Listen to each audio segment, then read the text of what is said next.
Welcome to our seminar part 5 about how the evolution theory has influenced the rise of communism, socialism, Marxism, Nazism, and the New World Order.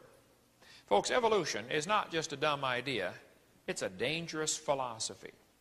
And I don't leave my gorgeous wife and travel all the time and speak 700 times a year because I like being gone. There's a war going on. And I want to help win the war. There's a real battle going on, and some people don't even comprehend what's happening. Now, this, like I said, is not my wife. It's just a picture of her.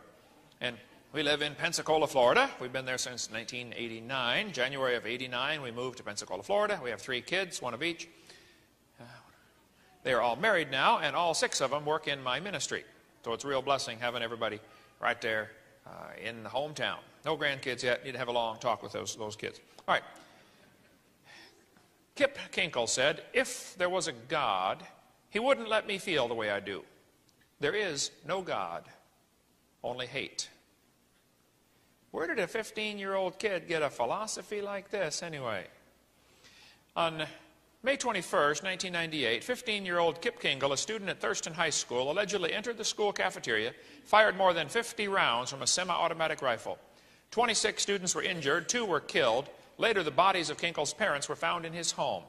He was then arrested and taken to police headquarters where he attempted to murder a detective during his initial questioning. He was not isolated from other students and got into minor kid-type difficulties every once in a while. However, there was no indication during his school years that he had severe mental or behavioral problems.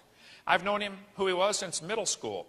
He was a friendly kid with a quick smile, and he was well liked. He had many friends because he attended the school district for many years. Both of his parents were teachers within the same district, and they were well loved and respected by all the other students and staff. They were the typical all-American family who lived in an upscale home in a rural subdivision of lovely homes and spent countless hours with their children. The parents were praised by every neighbor, friend, and fellow employee as devoted to their children. They fully participated in all their children's school activities, took them on cultural trips during vacations, etc. To date, however, there has been no closure about why Kip Kinkle murdered his parents, 2 students, and shot 26 other schoolmates. Kip said, in a poem that he wrote called Love Sucks, he said, it's easier to hate than love because there is so much more hate and misery in the world than there is love and peace. Some people say that you should love everyone, but that is impossible. Look at our history. It is full of death, depression, rape, wars, and diseases. I also do not believe in love at first sight, but I do believe in hate at first sight. Therefore, love is a much harder feeling to experience. If there was a God, he wouldn't let me feel the way I do. There is no God, only hate. What causes a student to feel this way? What's going on?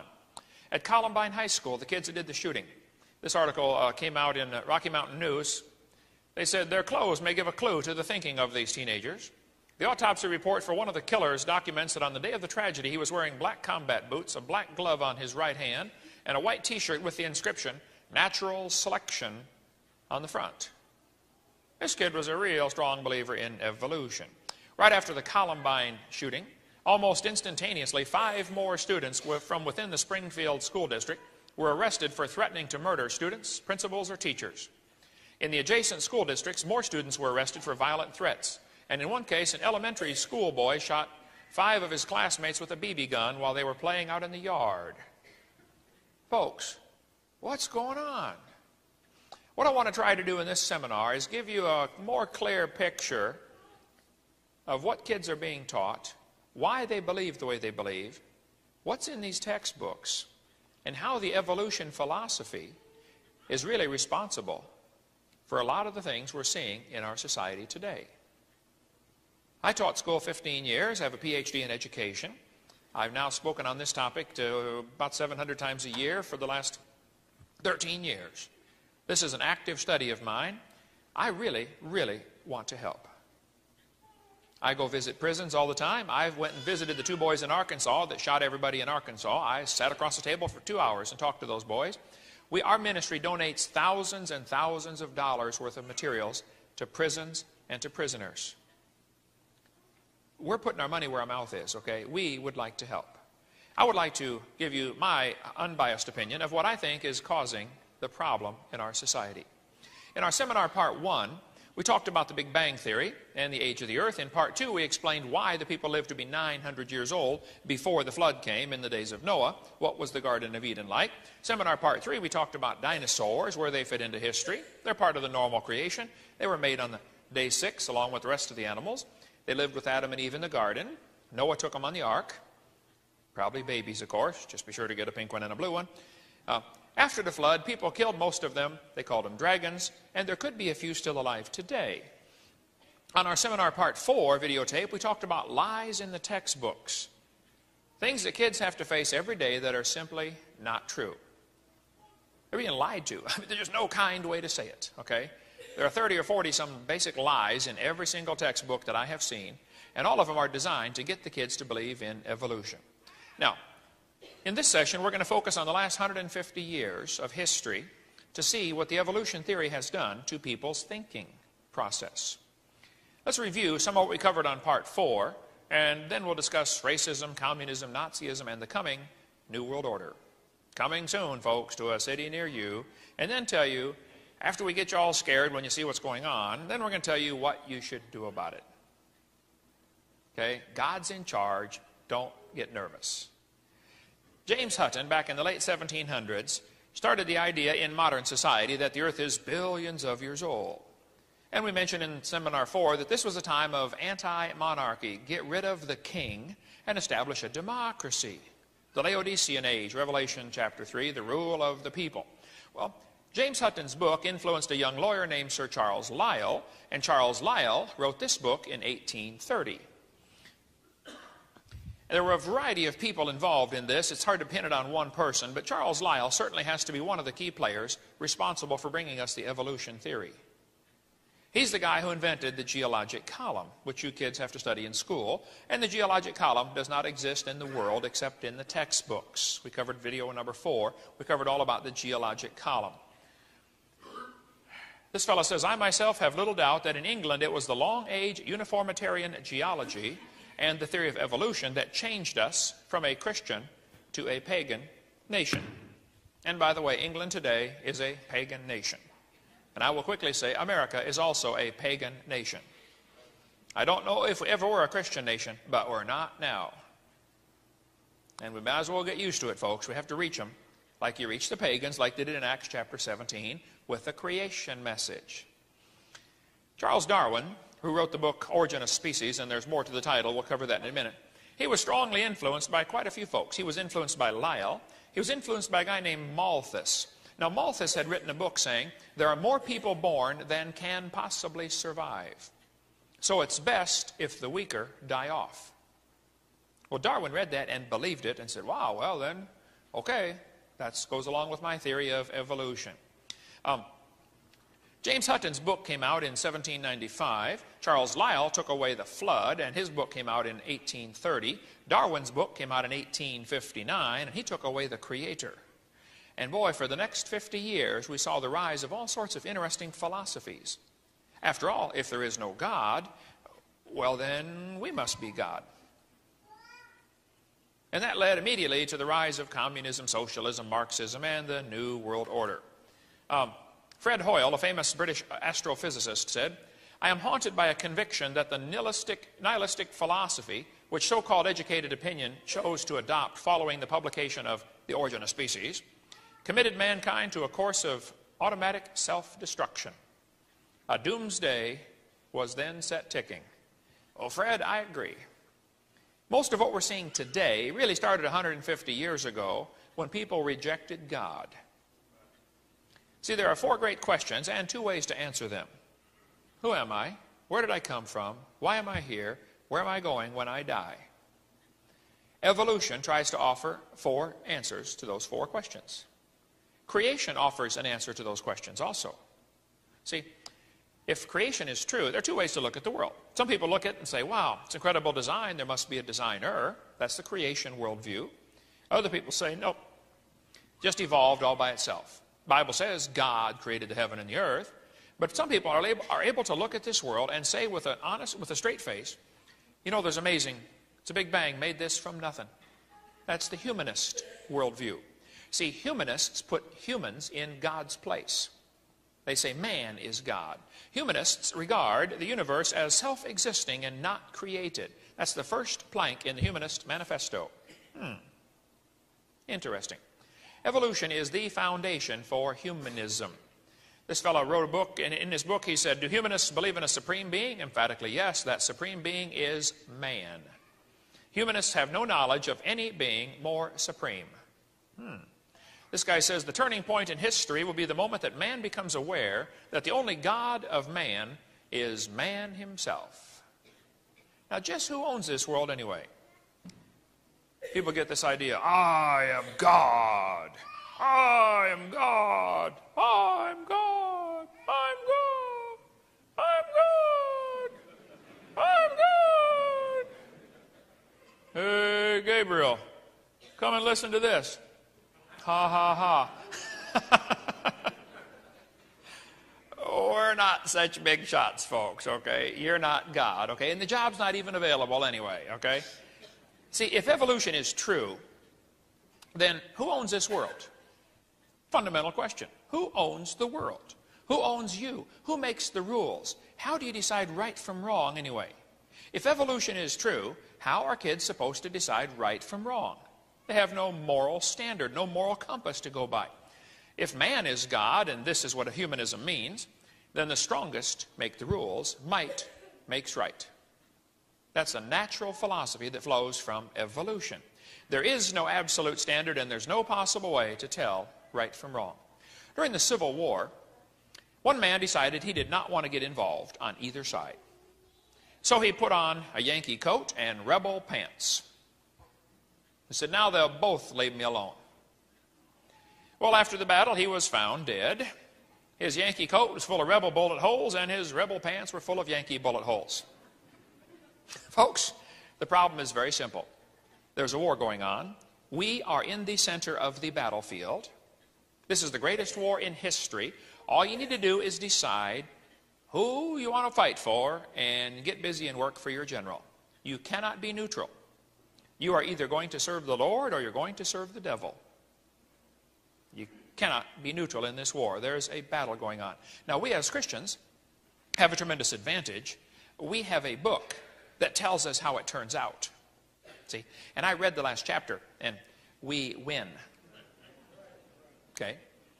So what I'm going to share with you tonight might be a little scary in some points, but listen, don't get nervous. Just, it's time to get busy. It's time to pour on the coals. We're going to trace a little bit of the history of the war against God to try to give you an understanding so you can see how it fits in with what we should be doing today. See, God created the world and He makes the rules. The Bible says the earth is the Lord's and the fullness thereof. He created it. About 6,000 years ago this happened. Satan, somewhere along the line shortly after that, decided he wanted to be God. I suspect that Satan fell from heaven about 100 years after the creation. Certainly before Cain and Abel were born. That's the first date we've got. Adam was 130 when that happened. We cover more on that on video number 7. But Lucifer, who became the devil, the Bible says he was perfect in his days, in his ways, from the day he was created. See, he was one of the created beings, and Exodus 20 tells us everything was created in 6 days. So Lucifer also was one of the created beings during those 6 days. He did not fall from heaven before the creation, okay? Ezekiel tells us his heart was lifted up because of his beauty and his riches and his power, and God said, I'm going to cast you to the ground. Isaiah tells us, how art thou fallen from heaven, O Lucifer, son of the morning? How art thou cut down to the ground, which didst weaken the nations? Did you know it is Satan that is weakening the nations? He said in his heart, I will ascend into heaven. I will exalt my throne above the stars. I will sit upon the mount of the congregation in the sides of the north. I will ascend above the heights of the clouds. I will be like the Most High. See, Satan wants to be God, but the job is not available, and he's all upset about that. So he's decided, since he can't be God, he's going to destroy God's creation, which is us. The Bible says, yet thou shalt be brought down to hell, to the sides of the pit. They that see thee shall narrowly look upon thee and consider thee, saying, is this the man that made the earth to tremble? I think when we see Satan, we're going to say, that's it? This puny little fella, he was the one causing all the trouble? How many saw The Wizard of Oz, you know, when Dorothy finally got behind that curtain and saw that little old man, you know, back there pulling the strings and making the smoke? And this is the guy that did all this? Whenever I think of this verse, I think of The Wizard of Oz, you know. Satan's a puny little man who thinks he's doing great things. And we're all going to be amazed at how puny he is when we get to see him. This is the man that made the world as a wilderness and destroyed the cities thereof and opened not the house of his prisoners. Well, in the meantime, things are looking pretty bleak, okay? Satan and his followers are busy making their plans to rule the world. Kind of like Pinky and the Brain. How many have seen that show, Pinky and the Brain? That's hilarious, okay? But we don't need to be nervous, folks. In Psalms chapter 2, the Bible tells us, why do the heathen rage and the people imagine a vain thing? The kings of the earth set themselves, the rulers take counsel together against the Lord, against his anointed, saying, let us break their bands asunder and cast away their cords from us. He that sitteth in the heavens shall laugh. Did you know God sees everything that's going on? He sees these people planning to rule the world, and he's laughing about it. And if we're God's children, you just stay close to God and everything will be fine. Okay? There are some troublous times coming, folks, in the very near future. There have been more Christians killed in the last 100 years than in the last 1,000 years before that. There's a real persecution of Christians going on all across this planet. It hasn't hit America very bad yet, but it's coming, folks. Satan tricked Eve in the Garden of Eden. He said to the woman, yea, hath God said? Notice the first thing he did was to raise doubts about God's word. The second thing he said was, ye shall not surely die. Now he is calling God a liar. He's denying God's word. The third thing he said to Eve was, ye shall be as gods. He deified mankind. Eve, you do what I tell you, and you get to be God. Boy, the Islams have followed that one, haven't they? So have the Muslims. And I mean, the Muslims, the religion teaches, you know, when you die, if you're a good Muslim, you get to go to heaven and have 72 wives. You get to be a god of your own little universe. The Mormons teach the same idea. I mean, 72 mother-in-laws. That's not heaven. Okay. Actually, my wife had a great mother-in-law. But Satan's technique has always been the same thing, folks, okay? He wants to make you doubt God's word, he wants to deny God's word, and he wants to deify mankind. Ye shall be as gods. That's what he did to Jesus, remember? After when Jesus was tempted, he said, hey, Jesus, fall down and worship me. I will give you all these kingdoms. He always does the same thing, folks. His tricks are the same.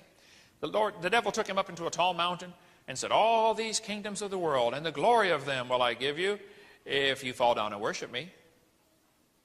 Jesus didn't fall for it. He said, get thee hence, Satan. For it is written, thou shalt worship the Lord thy God, and him only shalt thou serve.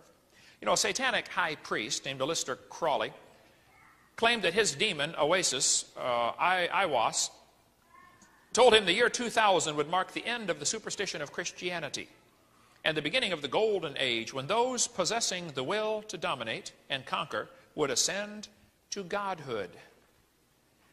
Now, Robin, you do a lot of taping of satanic type stuff, and, you know, get into this, and Robin's running the camera back here. The Satan worshipers think they're going to get to become God. It's silly now, but, you know, they're teaching man has evolved as far as he can go physically, and next we're going to evolve spiritually, where we get to realize we are God. See, what you believe determines your behavior. Belief determines your behavior. A lot of folks have attempted to rule the world because of their philosophy. They think they are God. Now, the Bible says, beware lest any man spoil you through philosophy and vain deceit, after the tradition of men and the rudiments of the world, and not after Christ. Philosophy comes from the word phileo, which means love of. Sophie means man's wisdom. The love of man's wisdom, philosophy. Dr. Henry Morris has a great book tracing the history of evolutionary thought. If I had to recommend 5 books to read for a person that wants to get involved in the creation movement, this would certainly be one of those 5. You need to read this one to see the history of evolution, called The Long War Against God. Now, some people reasoned, if there is no God, and if man evolved from dark-skinned apes, then the colored man must be less evolved than others. Racism has always been in the world, but I tell you what, when evolution hit the scene, racism really took off. Evolution is the foundation for racism. Notice the title to Darwin's book, The Origin of Species. There's more to the title, as I'll show you in a minute. Now, his book came out in 1859. Evolution came out way before that. Darwin just simply made the theory popular. Okay, and of course, racism was already in the world, but this book justified racism. They claim these monkeys are different species of monkeys. The origin of species. Well, they're still the same kind of creature. They're all the same. They're a monkey, okay? Here's more of the title. This book says, Darwin wrote a book titled On the Origin of Species by Means of Natural Selection. Oh, now that gives you a little more of the title. But let me show you the entire title. You see, back in those days, books had long titles. Here is the entire title to Darwin's book. On the Origin of Species by Means of Natural Selection, or the Preservation of Favored Races in the Struggle for Life. Favored races? What do you mean by that, Charlie? Do you mean one race is better than others? Oh, that's exactly what he meant, folks. Darwin was a racist. He thought natives were just advanced animals. Here in Darwin's book, he said on page 243, thus from the war of nature, from famine and death, the most exalted object we are capable of conceiving, namely the production of higher animals. Who are these higher and lower animals? Interesting.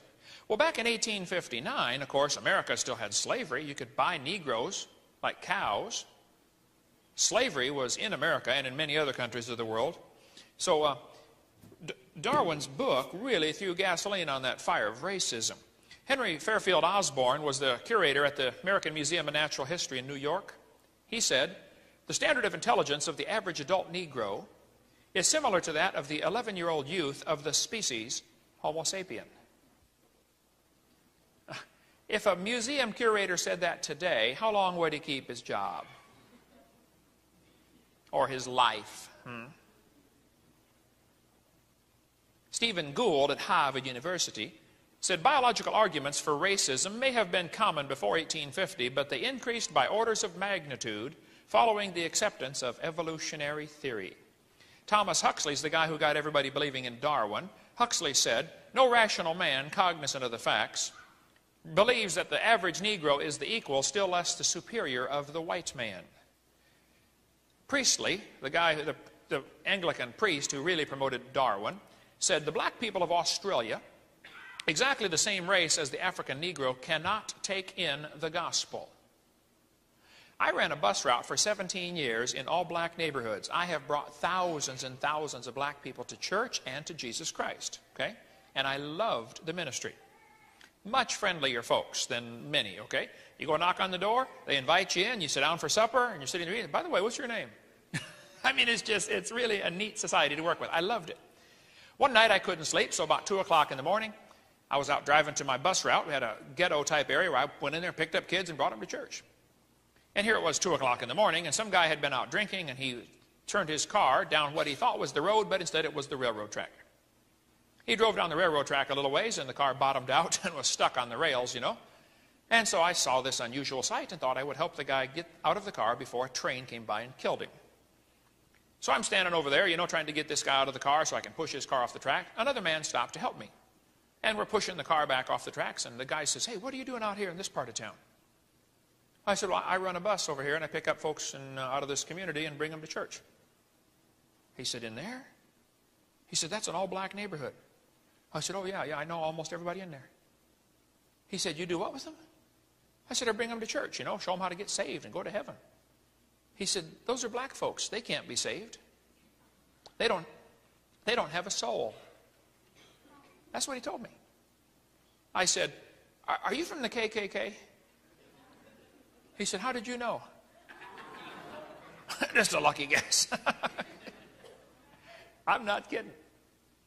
That's what Priestley said too. He said they cannot take in the gospel. All attempts to bring them to knowledge of the true God have as yet failed utterly. Poor brutes in human shape, they must perish off the face of the earth like brute beasts. This is an Anglican priest. Now see, the scientists rejected Darwin when he came out. His book was written, the scientists said this is a stupid theory. The preachers and the priests, especially in England, accepted Darwin. They started preaching Darwin from their pulpits. And it was the preachers that accepted Darwin before the scientists did in 1859. Here's the Mormon official doctrine. Negroes in this life are denied the priesthood. Under no circumstances can they hold this delegation of authority from the Almighty. The gospel message of salvation is not carried affirmatively to them. Negroes are not equal with other races, where the receipt of certain spiritual blessings are concerned, particularly the priesthood and the temple blessings that flow therefrom. But this inequality is not of man's origin, it is the Lord's doing. It is based on his eternal laws of justice and grows out of a lack of spiritual valiance of those concerned in their first estate. What's he talking about here? The Negroes were not valiant in their first estate? I had a couple of Mormon missionaries knock at my door one time, and they said, "Hello, Mr. Hovind, we'd like to talk to you about the Lord." I said, "That would be great. Which Lord would you like to talk about, yours or mine?" They said, "Oh, there's only one Lord, the Lord God Almighty." I said, No, fellas, you have a very different Lord than I do." They said, "No, we worship the same God." I said, "No, you don't." I said, "Tell me, fellas, does your God have a body like mine?"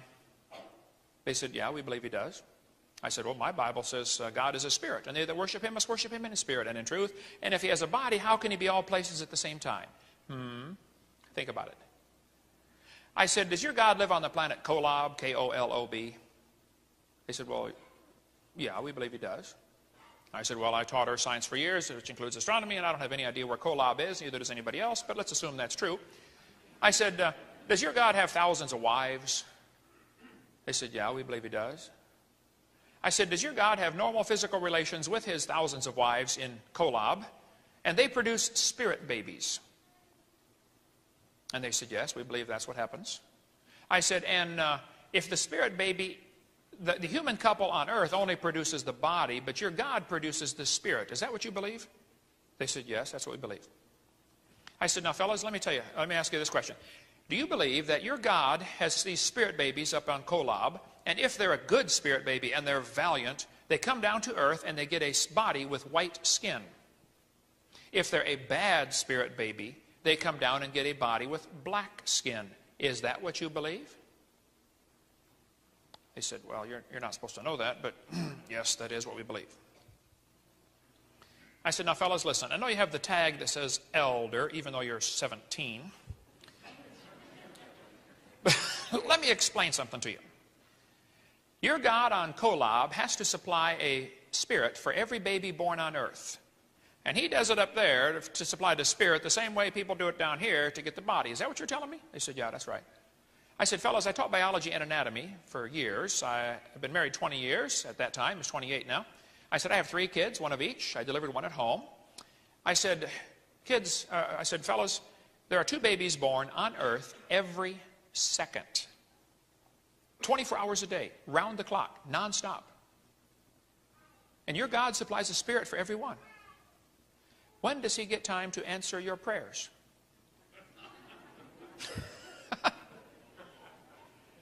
You can see the light slowly starting to come on in the back of their little brain, like, wow, that would be tough, wouldn't it? And so they dusted their feet off, and I guess I was anathema from then on or something. They never came back, that's all I know. What a dumb religion. But I tell you what, Islam is just as stupid. They're both the same thing, folks. Only one has a diaper on their head. But they teach their folks, look, if you're a good Mormon or if you're a good Islam, you get to go to heaven and have all these thousands of wives. It's all based on lust. That's what those religions are based on. Nothing but animal lust. Let's go on here. However, in a broad sense, general sense, caste systems have their root and origin in the gospel itself. And when they operate according to the divine decree, the resultant restrictions and segregation are right and proper and have approval of the Lord. To illustrate, Cain, Ham, and the whole Negro race have been cursed with the black skin, the mark of Cain. This is Mormon teaching, folks. Mormon apostle Mark Peterson said, "If there is one drop of Negro blood in my children, as I have read to you, they receive the curse." Mormon President Brigham Young said, "Shall I tell you the law of God in regard to the African race? If the white man who belongs to the chosen seed mixes his blood with the seed of Cain, the penalty under the law of God is death on the spot. This will always be so." We can talk more about that if you'd like, but there are some good books about Mormonism, like The Secret History of Mormonism, that we cover on our seminar part 1. You can get the title and get that book. That'll really curl your hair. Okay. Slaves were treated like animals. They were packed into ships. They were chained to the deck. They could not move. That place where they sat on the deck is where they ate and slept and went to the bathroom. That's where they lived for 3 or 4 weeks while they sailed across the ocean. At a very high loss rate, sometimes as high as 20%, till they started packing them not quite so tight. They were just simply treated like animals. You could buy them and sell them on the open market. Some people thought the people in Australia were a classic example of a missing link because their jawbones are bigger than average humans. And they said, see, this proves they're a missing link. Well, the reason they have bigger jaws is because Aborigines wander around in the outback. They don't want to carry a toolbox with them everywhere they go. They're a nomadic people. So they use their teeth as a vice.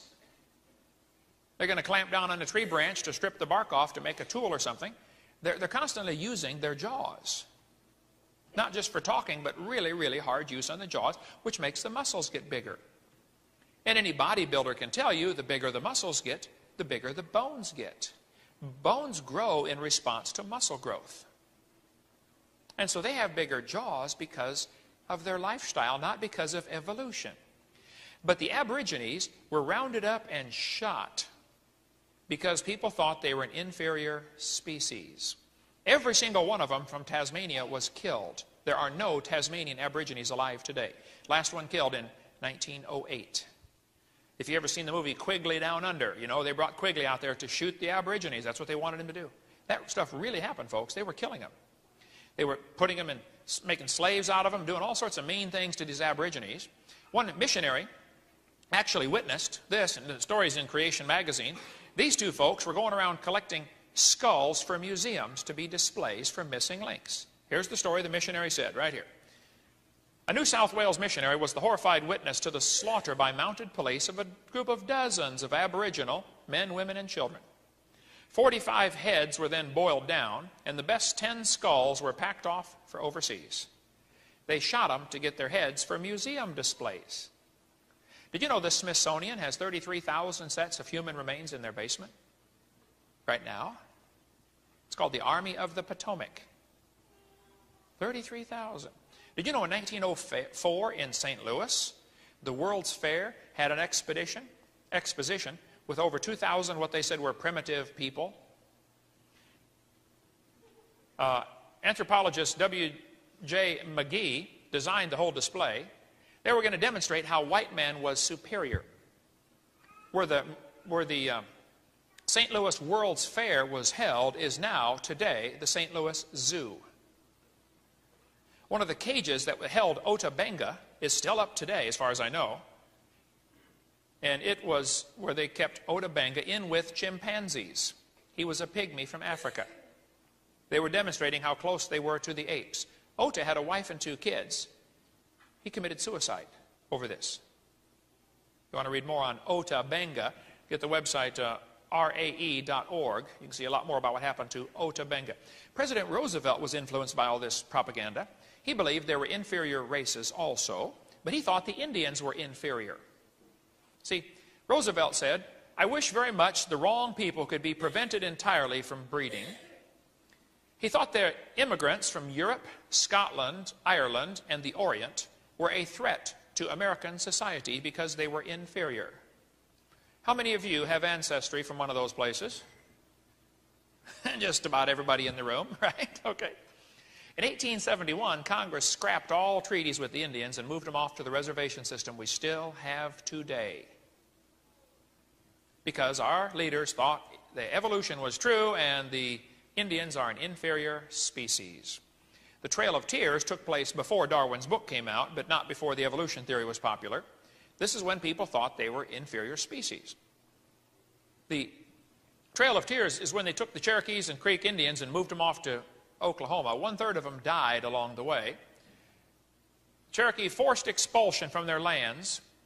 Sam Houston lived with the Cherokees, even had a Cherokee wife. 1838, the Cherokees were forced from their homes, and their city, Ross's Landing, was renamed to Chattanooga, so people would forget about what happened. Chattanooga, Tennessee, used to be called Ross's Landing, named after Chief Ross of the Cherokees. Now, the Cherokee Indians were trying very hard to blend in with the white man's way of thinking. They had farms. They taught their people an alphabet. And Chief Sequoyah taught all the Cherokees to read in just 3 months. Amazing progress they had made. But they moved them off, and 1/3 of them died along the way. You ought to read about the Trail of Tears. But you need to understand how evolution ties in, or it won't make any sense. Okay? Our leaders really thought they were an inferior species. My Bible says we all have one Father. Okay? We all came from Adam and later from Noah. The Bible says, He hath made of one blood all nations of men to rule on the earth. And if you are a racist, or you think you are superior because of the color of your skin, you are a hypocrite. If I know how to spell it, I'd spell it for you, but it starts with an H. Hypocrite, okay? Darwin also thought that women were inferior. He said, a married man is a poor slave, worse than a Negro. If a professor said that today in his class, how long would he keep his job? Or his life? And yet, Darwin said this, and tomorrow in school, kids are going to be taught that Darwin was a great scientist and a great man. He was a racist and a chauvinist. Darwin said, the chief distinction in intellectual powers of the two sexes is shown by man's attaining to a higher eminence in whatever he takes up than can woman. Whether requiring deep thought, reason, or imagination, or merely the use of senses and hands, the average mental power of man must be above that of woman. Boy, Charlie finally married his first cousin, Emma Wedgwood. Nobody else would marry him. Darwin said, thus from the ultimate, man has ultimately become superior to woman, poetry, strength, voice, etc. Darwin believed in inbreeding. He married his maternal father's granddaughter, his first cousin, who was also his mother's niece. They wanted to produce a superior stock. They had 10 children. Mary died shortly after birth. Anne died age 10. Robert was born retarded, died at 19 months. Henrietta had a serious breakdown at age 15. 3 of his 6 other sons were ill so often, Charles regarded them as semi-invalids. So much for inbreeding, Charlie. Evolution is also the foundation for communism. Communism is based on evolution theory that removes God and puts man in his place. The founder of the ACLU, the American Communist Lawyers Union, said communism is the goal. That's the stated purpose of the ACLU. Now, Karl Marx is the founder of communism. He was originally named Moses Mordecai Marx Levy, alias Karl Marx. At age 17, he wrote a beautiful paper telling of how much he loved the Lord. Then he went off to college. And a professor turned his head away from Christianity and turned him to atheism and to the occult. Wonder how many kids have gone to college and lost their faith because some professor destroyed it. I remember my first day in sociology class at Illinois Central College. The teacher got up in class and said, are there any Christians in the room? This is my first day in sociology class at the heathen school. I raised my hand. I said, yes, sir. Looks like I'm it. He said, what's your name? I said, Kent Hovind. He said, oh, Hovind, you're a Christian, huh? I said, yes, sir. He said, well, tell me, can God do anything? This is my first day in sociology class. What are we talking about me and God for? I mean, come on, let's teach me the subject, would you? I didn't know how to answer the question, so I said, yes, God can do anything. By the way, that's not true. Some things God cannot do. He cannot learn. He already knows it all. Okay? He cannot sin. Okay? I said, yes, God can do anything. And he said, well, can God make a rock so big that he can't lift it? I said, well, he can make a rock so big you can't lift it, no problem. By the way, Jesus often answered a question with a question, right?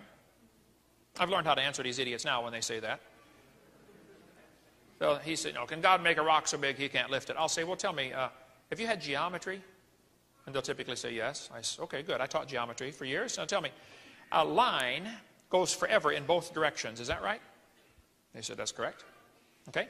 A ray goes forever in one direction. Is that right? I said, right. I said, okay, now let me see if I got this straight. A line goes forever in both directions. A ray goes forever in one direction. Which one is longer?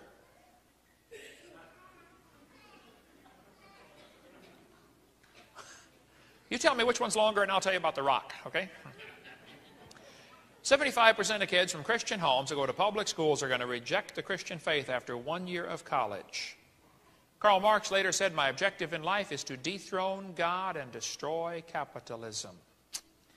Professor Wilson at Harvard University said, as were many persons from Alabama, I was a born-again Christian.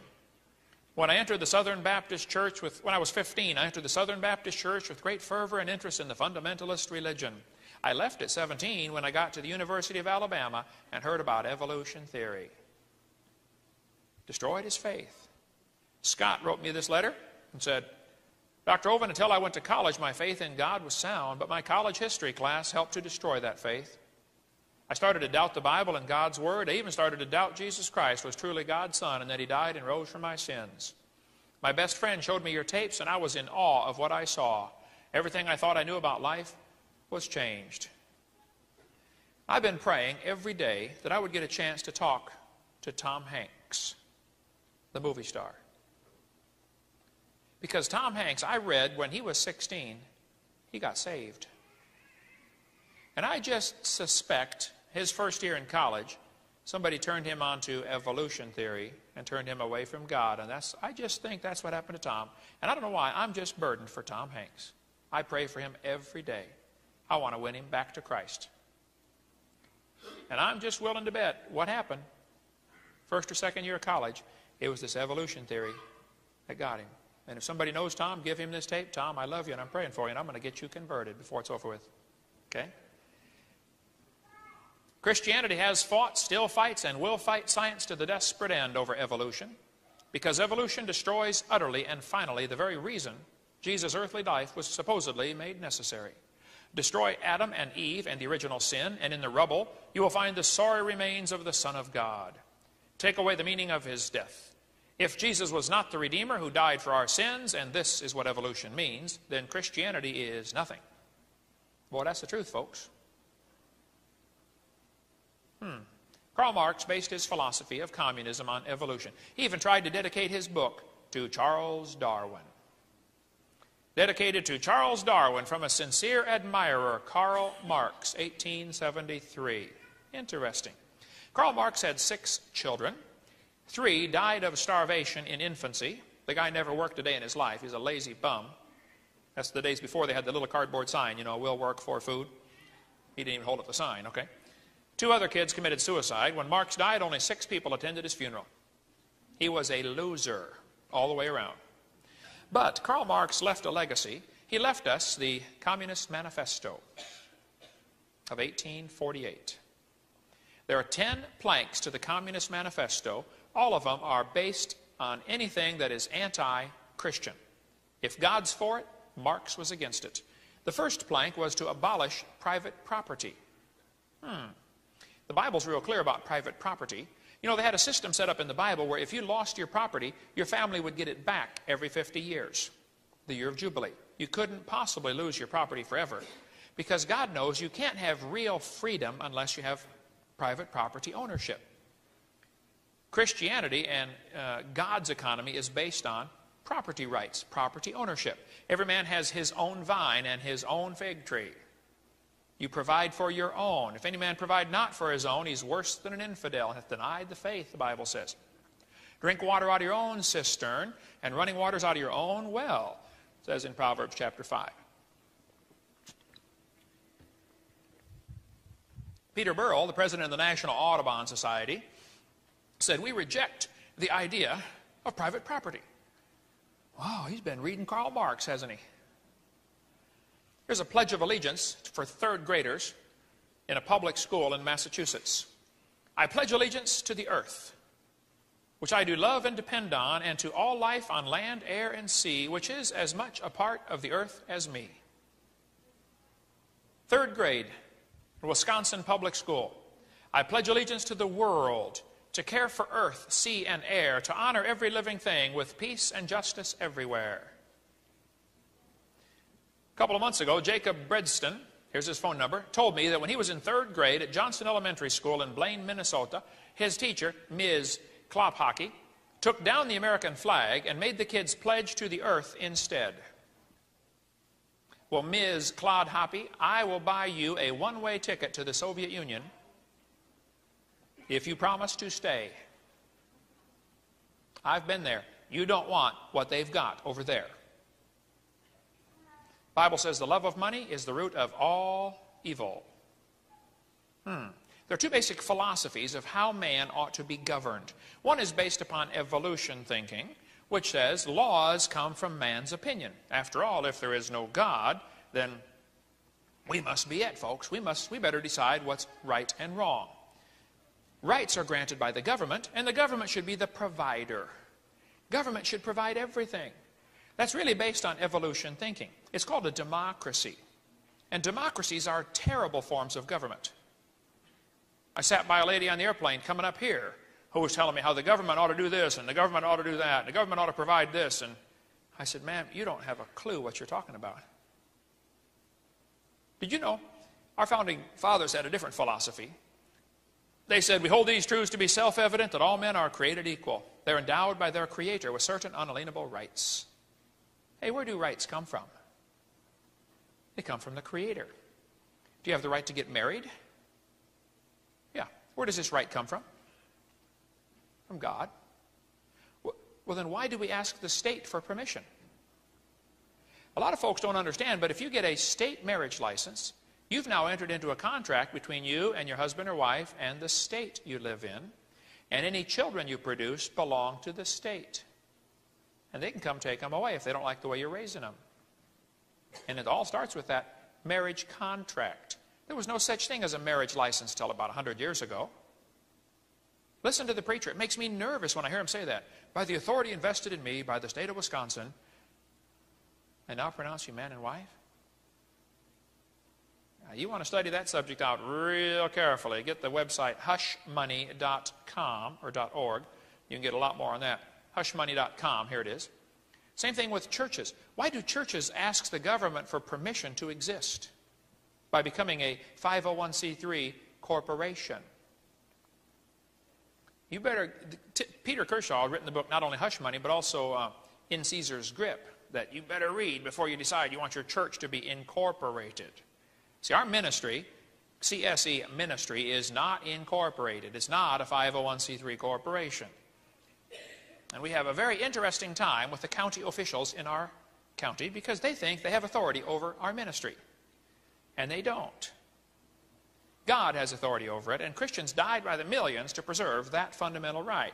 We'll get into more of that some other time.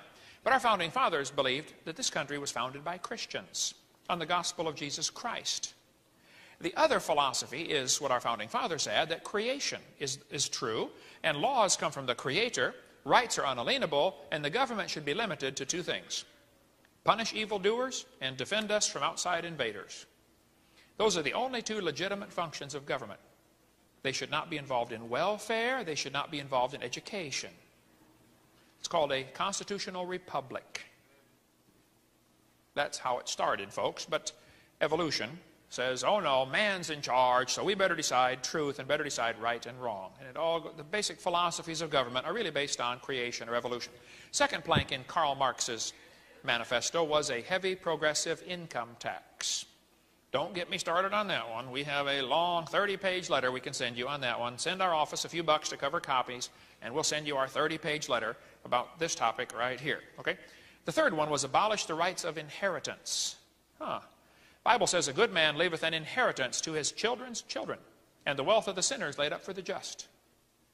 Karl Marx wanted to abolish the rights of inheritance. See, if God's for it, he's against it. Number 4, confiscate property rights. Number 5, a central bank. Remember, love of money, root of all evil. 1913, we got a creature from Jekyll Island, Georgia, called the Federal Reserve. You ought to read that book and find the history behind the Federal Reserve. Nothing federal about it, and there are no reserves. It's no more federal than the Federal Express or Federal rifle shells. Okay? Love of money, root of all evil. The Bible says the rich ruleth over the poor, and the borrower is servant to the lender. You see, the rich folks wanted to figure out a way to get all of the money. They would like everybody in debt to them, so that when you work, part of your money goes to them, even though they didn't do the work. You did the work, but they get part of the money. That's how debt works, isn't it? If you borrow money for a house or a car, well, then you work to pay for, to give some of it away. Interesting. For centuries, the alchemists sought for ways to turn lead into gold. They failed. But the bankers discovered a way to do it. Start wars and finance both sides. Interesting. After the lead stops flying, the gold rolls in as interest payments on the national debt. Did you know during World War II, U.S. debt rose almost 600%, Japanese debt rose 1,300%, French debt rose almost 600%, Canadian debt rose 400%. Debt to who? Who do we owe this money to? What's the national debt now? Like 17 trillion when they're really honest and put all the numbers on the table? Who do we owe this money to? Every one of you is carrying in your wallet or your purse evidence of our debt. You want to see it? This is not a $5 bill. This is a debt note. This is proof of our debt. Federal Reserve note. This is not money, folks. That'd take a long time to explain all that, but the national debt is absolutely staggering. See, Nehemiah said, "We have borrowed money for the king's tribute, and upon our lands and vineyards, and lo, we bring into bondage our sons and our daughters to be servants." I'm afraid we've got our sons and grandsons and great-grandsons in debt already right now, folks. Here's to give you a little bit of the history of the love of money and how this ties in. Okay? In 1776, we fought a war with England and gained independence from England and from the Bank of England. Only Congress had power to coin money. Jefferson warned if the American people ever allow private banks to control the issue of currency, by the way, Federal Reserves are private banks. Okay? First by inflation, then by deflation, the banks and corporations that grow up around them will deprive the people of all property until their children wake up homeless on the continent their fathers conquered. In 1792, Alexander Hamilton established a 20-year charter with the Bank of England. Big mistake, Alex. In 1812, renewal was denied and war broke out. England said, okay, charter's up, we want the colonies back. That's what the War of 1812 was really about. Okay? 1833, Andrew Jackson removed all money from the chartered banks and put them into state banks. In 1836, the rich men, the Rockefellers, Rothschilds, these kind of guys, had Mexico invade Texas, started a war to punish America for not keeping their money in his banks. In 1861, these same rich men helped create the Civil War to disrupt the economy. They wanted to create debt and get their power back. See, they have power when everybody's in debt to them. They love it when Congress issues more money because they just print it and it's more debt. In 1861, the Industrial Revolution created great wealth in the hands of a few. You ought to read the book The Robber Barons for more on that. In 1907, banker J.P. Morgan deliberately created the financial panic to promote the idea of a central bank. In 1912, the communist, Marxist, Colonel House, who was Wilson's alter ego, he was in the Wilson administration, he wrote a book called Philip Drew, Administrator, to explain his conspiracy to establish a central bank and create a progressive income tax.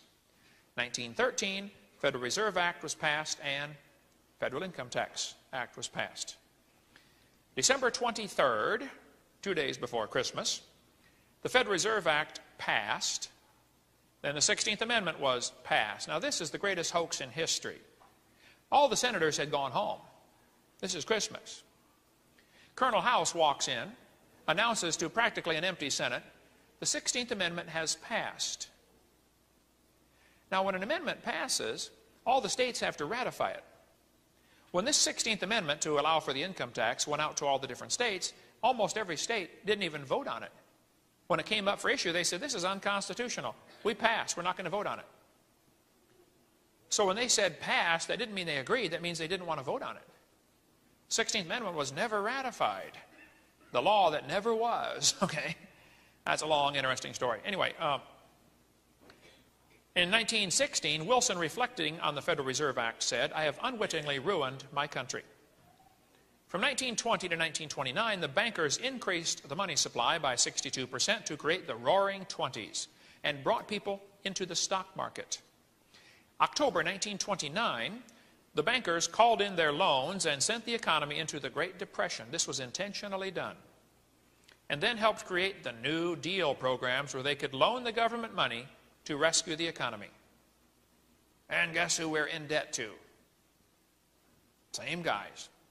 In June 1932, Congressman Louis McFadden gave his powerful speech to Congress spelling out who had caused the Depression. On the third try, they finally had him assassinated.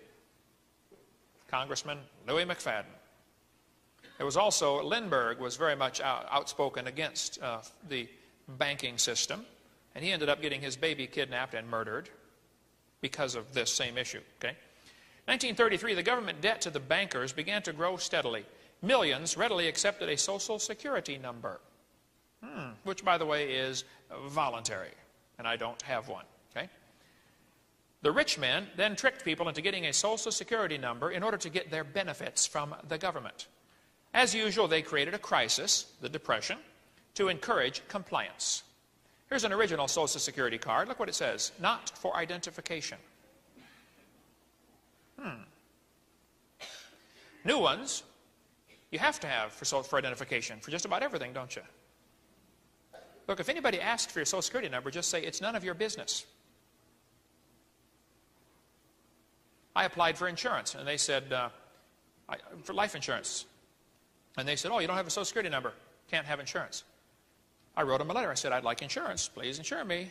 They said, no, not without a Social Security number. So we're suing them for big bucks for discriminating against me.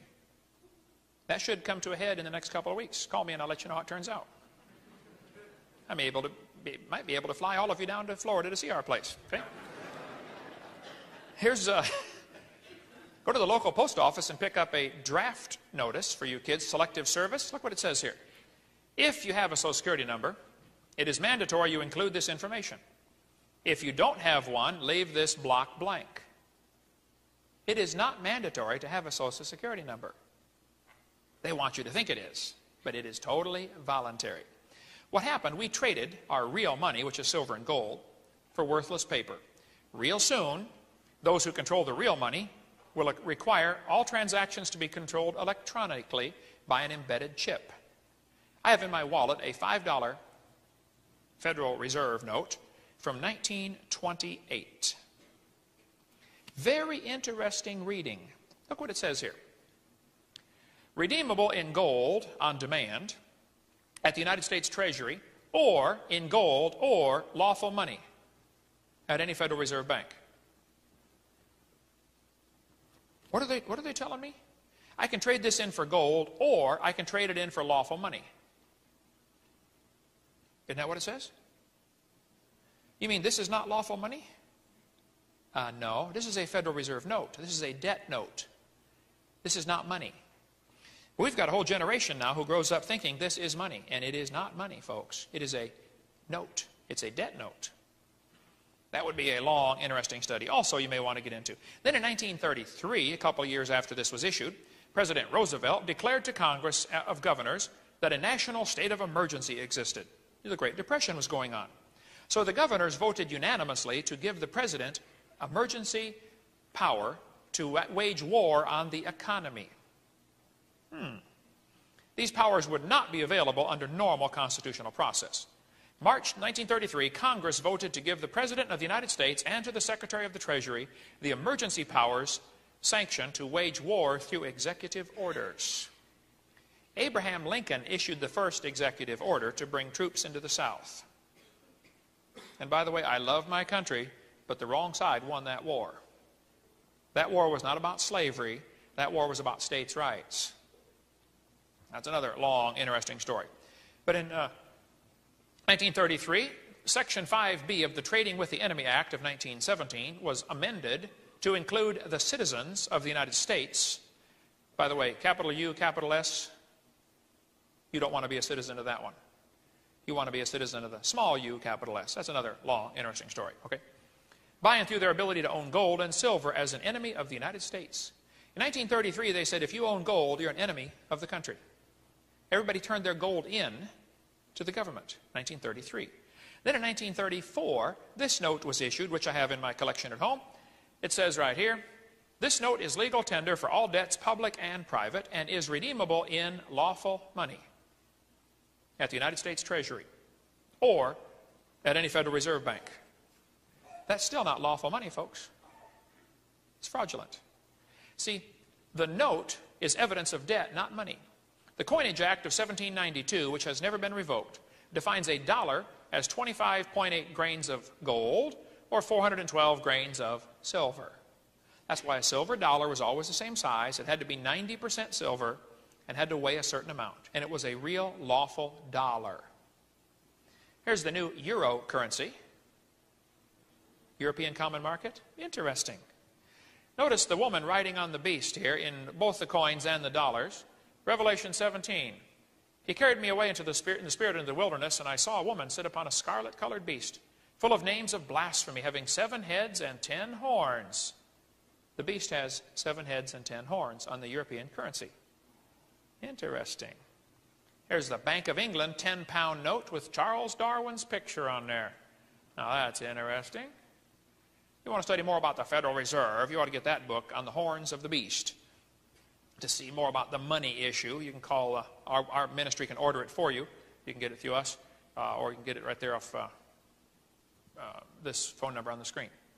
Or get this one to see how the Rockefeller family's been involved in all of this. You know, Khrushchev used to brag that he got all of his secrets from Rockefeller's CIA. By the way, the CIA was not a government organization. It was a private organization. Long story there. Basically, they took away our gold and gave us paper. Federal Reserve notes. Next, they're going to take away the paper and give us plastic, where you have to have a record of the transaction. There's no record of a paper transaction. Now, with computers, there can be a record of every transaction that's made.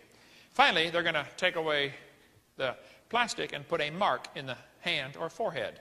Coming soon. In Pensacola, a couple years ago, they had a festival. Cash was not allowed.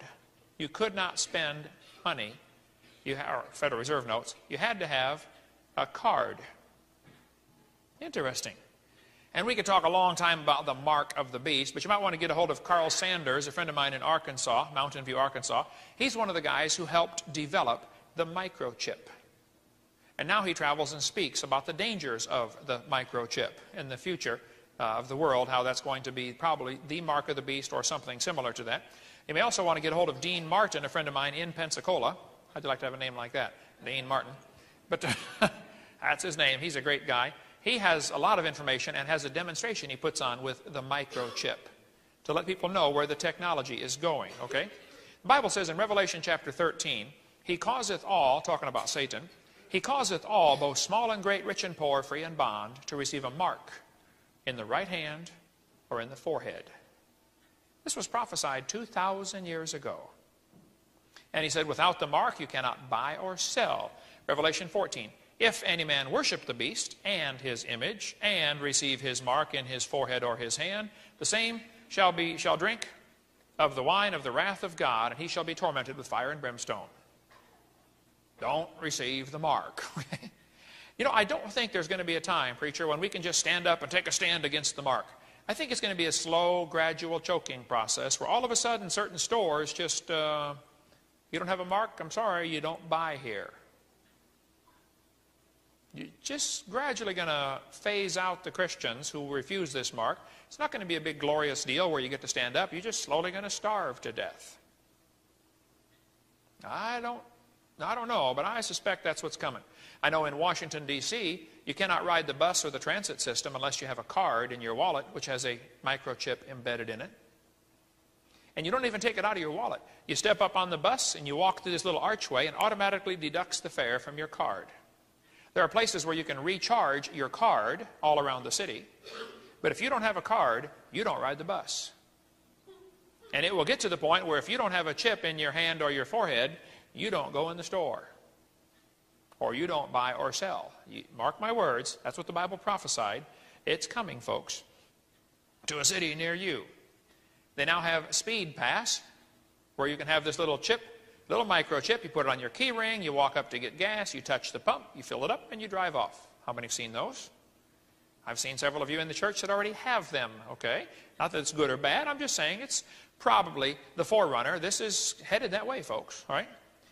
Microchips are very fascinating. The technology is incredible what's happened in the last 20 years here with this microchip technology.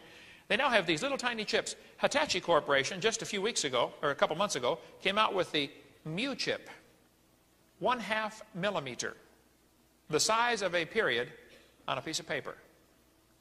That can hold 128 bits of information. Not much, but it's enough to give you a number by which you can be identified. They can put these chips into a piece of paper, and every single item will have a number, and it's headed to an electronic system. What's going to happen in the future? You walk into the grocery store, you gather up everything you want, and you push the cart outside, and there are no checkouts. It's automatically deducted from your account. But in order to do that, you will have to have a chip. Well, that's interesting. That's also going to make it kind of easy to track people that the government's looking for, isn't it? They always create a crisis to get people to accept this new idea. That's how the Social Security got in. Mondex Corporation, Mon for monetary and Dex for Dexter. Monetary means pertaining to money. Dexter means belonging to or located on the right hand. MasterCard has 51% ownership of Mondex. One of the folks from Mondex, Robin Kelly, said, "This is the final stage in becoming a global reality," said Robin Kelly of Mondex International. "With MasterCard's backing, there's nothing to stop Mondex from becoming the global standard." Watch for smart cards, okay? They use the SET technology, which stands for Secure Electronic Transaction. By the way, Set is the Egyptian god of evil. The SET mark. AT&T and Lucent Technologies purchased the franchise from Mondex USA. Their logo is the symbol of the solar serpent, or the red dragon, who is Satan. That's Lucifer Technologies, Lucent Technologies. Lucent is compound of Lucifer Enterprises. They seem to be quite flagrant in naming their products Styx, S-T-Y-X. That's a river in Hades. Janus, the two-faced god. Inferno, promoted with a quote from the Inferno, a story about Lucifer in the bowels of hell. This company deliberately, this is what I heard, chose to move their offices to 666 Fifth Avenue, Manhattan. That's what this fellow told me on this website. And I saw a picture of the building, and it was. Now, they may have moved since then. Karl Marx, though, in his plank number 6, said you need government ownership of transportation. Did you know? We could go for 2 days on this one. I'm going to just touch it and go, and you're going to have 1,000 questions after this, right? When a car is manufactured, it gets a certificate of origin, or a manufacturer's certificate of origin, MSO. When it's brought into the state keeps that MSO in their files and issues a certificate of title. And so when you buy a new car, you don't really own the car. The state owns the car. You have to pay every year to keep a license plate on that car, don't you? But if you pay for the car from the dealer and you pay for it with gold or silver, real money, then you can get the manufacturer certificate of origin, MSO, and now you don't ever need license plates. Because you really actually own the car. That's another long, interesting story. Enough said. Do some research. You'll find out I'm telling the truth. Okay. Number 7, government ownership of factories and agriculture. Number 8, government control of labor. Number 9, corporate farms and regional planning. Number 10, free education. Did you know the free public school idea was Karl Marx's plan? Hitler said, you let me control the textbooks, I'll control the state. Now, the public schools in America had some really good Christian roots. Here's a primer used in public schools, home schools, parochial schools until the 1900s. This is a first grade textbook. Look what they tell them. In Adam's fall, we sinned all. By the way, they used to make the letter S to look like an F, okay? Heaven to find, the Bible mind. Christ crucified, for sinners died. The deluge drowned the earth around. Did you know the public schools taught Christianity for a long time? Here's lessons for youth using the alphabet. A wise son maketh a glad father. B, better is a little with the fear of the Lord than great treasure and trouble therewith. C, come unto Christ, all ye that labor and are heavy laden. Don't you wish kids would learn the alphabet that way today in public school? United Nations World Declaration on Education for All called for all the nations of the world to adopt a common education system complete with implementation, timetables, and recommended curriculum. In our own nation, Goals 2000, School to Work, and the Elementary and Secondary Education Act, Profiles of Learning, now before Congress, are totally consistent with the One World Government recommendations of the UN Declaration. One of the guys in the Humanist magazine said, the battle for humankind's future must be waged and won in the public school classroom by teachers who correctly perceive their role as proselytizers of a new faith which will replace the rotting corpse of Christianity. This guy said, every child who enters school at age 5 is mentally ill because he comes to school with allegiance toward our elected officials, founding fathers, institutions, government, patriotism, nationalism, sovereignty. All these prove the child is sick because the well individual is one who has rejected all those things and is what I call the true international child of the future. Read that, communist. Okay?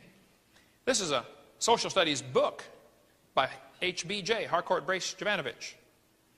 It said, any child who believes in God is mentally ill. Humanist magazine ran this article in 1930. It said, education is the most powerful ally of humanism, and every American public school is a school of humanism. What can the theistic Sunday school, meeting once an hour once a week, and the teaching only a fraction of the children, do to stem the tide of a 5-day program of humanistic teaching? Good point. That's why we're losing them, folks. And some of you parents ought to go home and shut off that TV and study the Bible with your kids. As a matter of fact, this guy said creationism should be discriminated against. No advocate of such propaganda should be trusted to teach science classes or administer science programs anywhere, under any circumstances. If they are doing so, they should be dismissed. Fire anybody who believes or teaches creation. An Iowa professor said, you should fail any student, no matter what the grade records indicate, if the professor discovers the student is a creationist. Furthermore, students' department should have the right of retracting grades and possibly even degrees if the student becomes a creationist later. Boy, he's real open-minded about this whole thing, isn't he? Mr. Yefremov lives in Pensacola, Florida. He's from Ukraine. He has 5 children. His oldest daughter is married to Bill, who's in charge of our maintenance department and our ministry, a lot of our ministry activities there. Her name is Ruth. She translated my material into Russian. His son David did a lot of video editing, worked with me for years before he went full-time with UPS. Mr. Yefremov came to my house one day. He speaks broken English. And he laid his high school diploma on my desk. He said, Dr. Hovind, I got my high school diploma. I thought, okay, you're, 55 years old, you have 5 kids, 3 of them grown in college. Why are you handing me your high school diploma? He said, oh, you must look at my report card. He showed me his Russian report card. You know, I couldn't read it, but he said, this means A, and he had almost all A's and B's. I said, okay, yeah. He said, Mr. Hovind, you don't understand. They just sent me my diploma 35 years later. I said, why? He said, when I was in high school in Russia, I took a test before I graduated. One of the questions on the test was, do you believe in evolution? I said, no. They refused to let me graduate. Mr. Yefremov did the voiceover when we put my tapes into Russian, the first tape. We've redone it since then. But our first Russian tape was Mr. Yefremov speaking Russian while I'm up there standing, moving my lips, you know. That tape was sent to his hometown. The mayor watched it and said, wow, the whole city council needs to see this. They had a city council meeting and they watched my seminar in Russian. The guy who had refused to give him the diploma 35 years ago was now a city council member. And the mayor said, "Oh, Eugene Yefremov went to America and made it big. Look, he's a movie star. Hey, send him his diploma." Interesting story. You ought to read The Fourth Reich of the Rich to see how a lot of this ties together. John D. Rockefeller was very influential in using his money to ensure that the American school system became communistic, humanistic. Okay? Now listen, folks, I love my country, but I fear my government. And you better too. Here are the communist rules for revolution. Rule number 1, corrupt the young, get them away from religion. Rule number 2, break down the moral virtues. Rule number 3, encourage a soft government attitude toward crime. Number 4, divide the people into hostile groups. Number 5, get the people's minds off their government.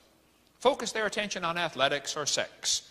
Did you know in 1896 there were only 311 athletes in the Olympics? 100 years later there were 13,000 athletes in the Olympics. How many channels on TV now are devoted to athletics? How much money is spent in America on sports? If you consider all things involved, transportation to and from, buying the property, building the buildings. Folks, it's many, many, many billions and billions of dollars. So somebody can knock a ball into a hole in the dirt. Athletics has taken over our thinking process. Here's an advertisement for a 50-inch TV. It says, "Football is a religion. Build a nice church." Rule number 6, get control of all the media, like CNN, the Communist News Network. Rockefeller, international billionaire, humanist, CFR kingpin, and founder of the Trilateralist Commission, world order godfather, and in all probability the high school graduate voted most likely to be hanged for treason, voiced his praise of the controlled U.S. media for keeping their oath not to divulge the globalist plans to the public. Speaking to his fellow conspirators at a meeting in 1991 in Baden, Germany, one of the more infamous world order group, the Bilderbergers, Rockefeller said, "We are grateful to the Washington Post, the New York Times, Time Magazine, and other great publications whose directors have attended our meetings and respected their promises of discretion for almost 40 years. In other words, they're having these meetings to determine world events. The news media is there, but they don't report to us what really goes on in those meetings. Because the average person shouldn't know what these guys are planning. They're making plans for a one-world government." He went on to explain, "It would have been impossible for us to develop our plan for the world if we had been subjected to the lights of publicity during those years. But the world is now more sophisticated and prepared to march toward a world government. The supranational, that means above the national sovereignty, of an intellectual elite and world bankers is surely more preferable to the national autodeterminism practiced in past centuries." Richard Cohen of CBS said, "We are going to impose our agenda on the coverage by dealing with issues and subjects we choose to deal with." Remember when O.J. Simpson was on the news for almost a year? This was done intentionally to divert our attention away from the fact with what was happening with China being given the port in Los Angeles. Chinagate was going on. They didn't want us to know about that, so they focused our attention on O.J. Simpson. Somebody said he's getting married again. He wants to take another stab at it. Richard Salent, the former president of CBS News, said, "Our job is to give the people not what they want, but what we decide they ought to have." New York Times is deliberately pitched to the liberal, read that, socialist, point of view. Said the foreign editor of the New York Times, he ought to know. News reporters are certainly liberal and left of center. Walter Cronkite's one of the best of them, as far as left as you can get, okay? By the way, opposite of right is not left. Opposite of right is wrong. Okay. The news media in general are liberals. Okay. Number 7, destroy people's faith in their leaders. Stalin is attributed with this statement. He said, "Those who cast the votes decide nothing. Those who count the votes decide everything." The last election ought to tell us something about that, right?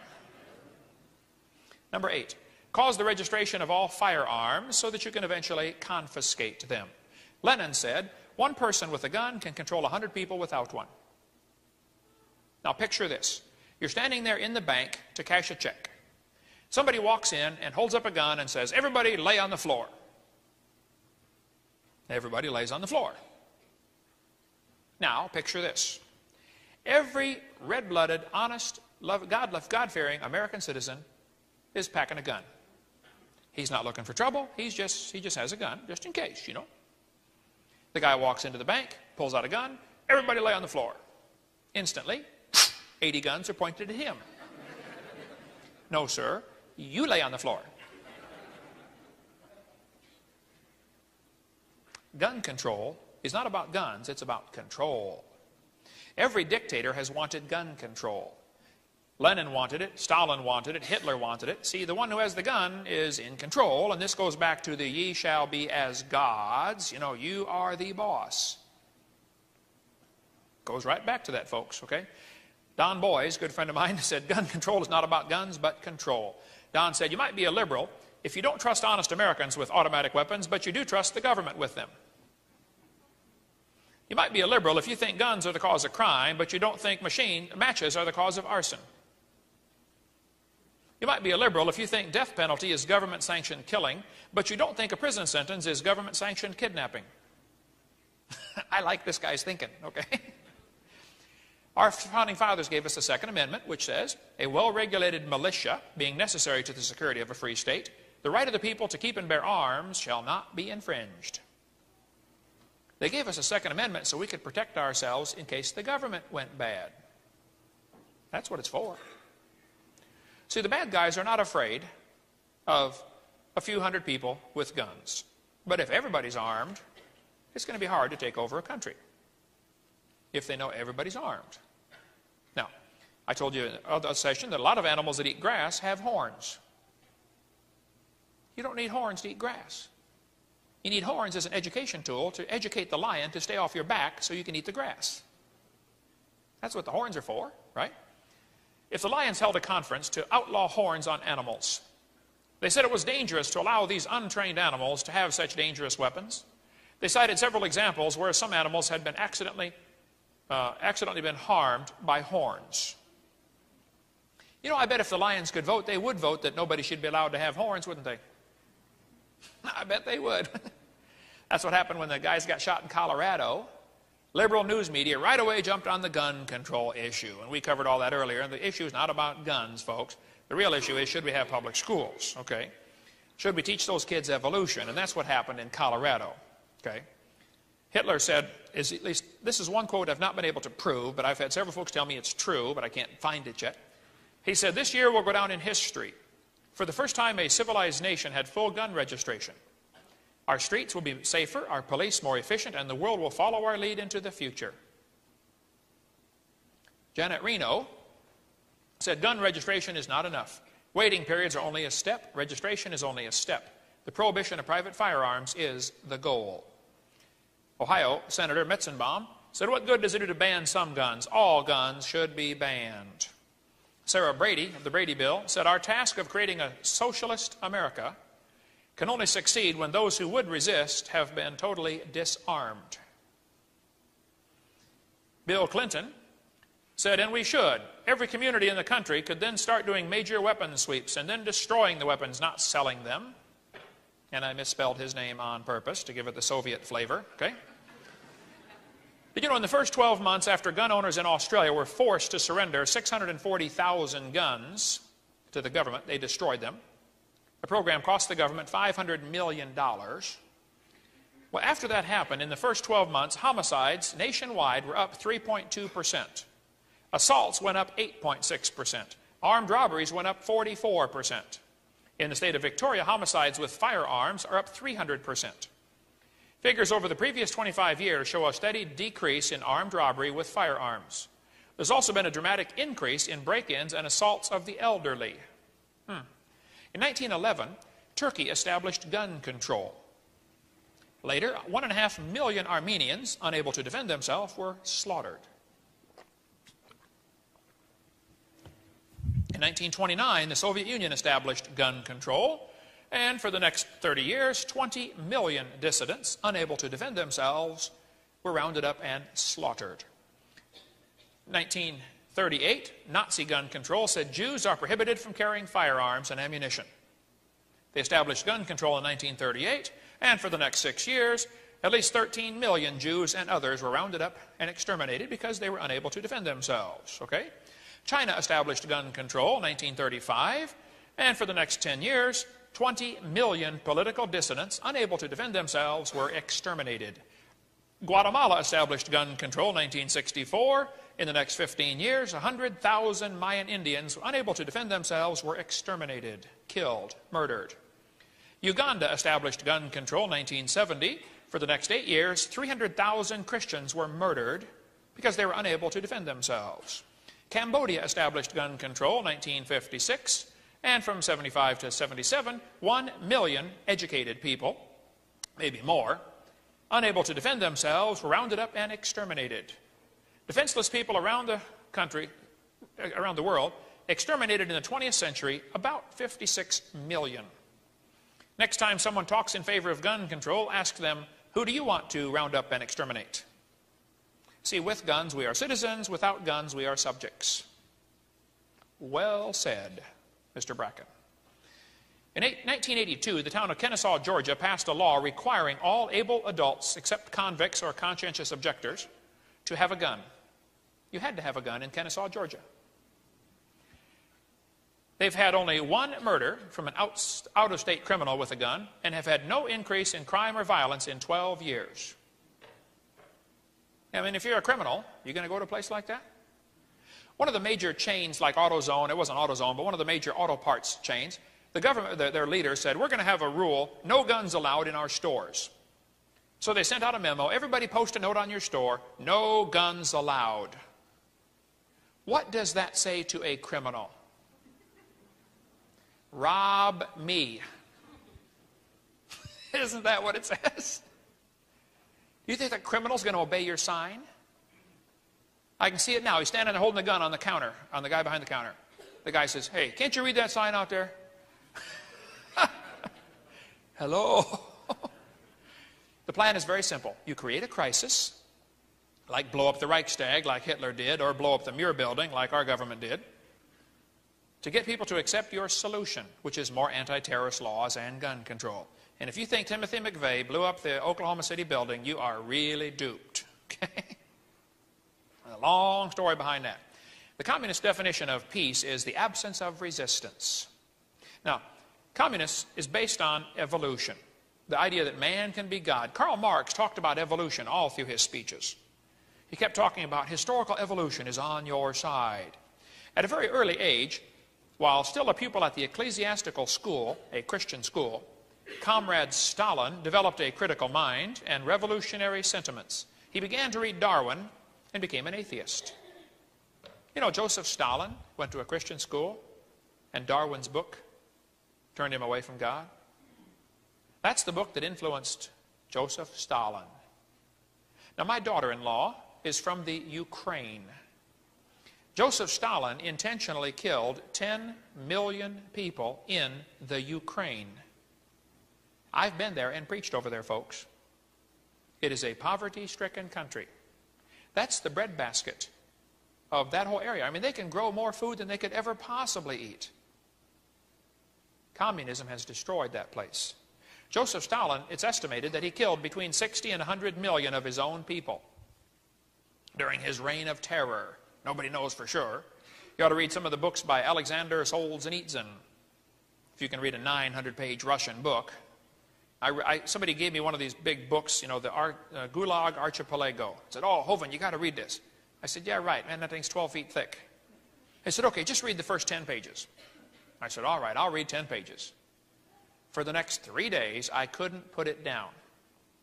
I was up day and night reading that whole book. I couldn't believe. This guy lived through Joseph Stalin's concentration camp. How many of you have ever read any of those books by Alexander Solzhenitsyn? You know what I'm talking about, man. You can't quit. Just get one and read it, okay? You know, during World War II, Poland was attacked from both sides. Russia hit them from one side, and Germany hit them from the other side. And the Polish army put up a ferocious resistance, but they were absolutely hopelessly outnumbered, and they collapsed. Well, pretty soon they divided Poland up. Russia gets part, Germany gets part, and Russia had a bunch of prisoners. In 1992, the Russians finally admitted what happened to all the prisoners they took. They took 14,700 officers from the Polish army, tied their hands behind their back, and then jerked them up as hard as they could and wrapped the rope around their neck. But first they put a hood over their neck, over their head. Put a hood on their head, put the rope around the hood. Put them into railroad cars and took them out to the Katyn forest and shot them in the back of the head. These are prisoners of war. You know what happened to the Geneva Convention? 14,700 officers were murdered in cold blood. That's just in one forest. Why did they do this? Well, Joseph Stalin signed the order, and he said, well, these are Poles. They are inferior species. They haven't evolved as far as the Russians. I'm telling you, when a person starts believing in evolution, it might lead to this logical conclusion that, hey, maybe one race is superior to the others. Pol Pot, the communist dictator, was a strong believer in evolution. He executed about 3 million of his own people. He was the leader of the Khmer Rouge, and they're still causing trouble over there today, folks. Setting landmines all over that country to blow up little kids as they walk to school. Well, how can you do that? Well, Pol Pot believed in evolution. He thought, you know, certain people are inferior. When the communists took over China, with American help, by the way, the communists killed about 60 million of their own people. 15,000 Christians a month were murdered. And during this time, the church in China grew like crazy. And did you know Chinese Christians are praying for persecution to come to America because it'll strengthen the church? They're worried the American church is weak. You need some persecution. That's what they're praying for. I just don't know if I want God to hear that prayer or not. See, when man thinks he's God, Satan deceives him into believing that he is God, you know. And communists have rejected God's authority and tried to put man in his place. Evolution is also the foundation for the Nazi movement. Adolf Hitler was a strong believer in evolution.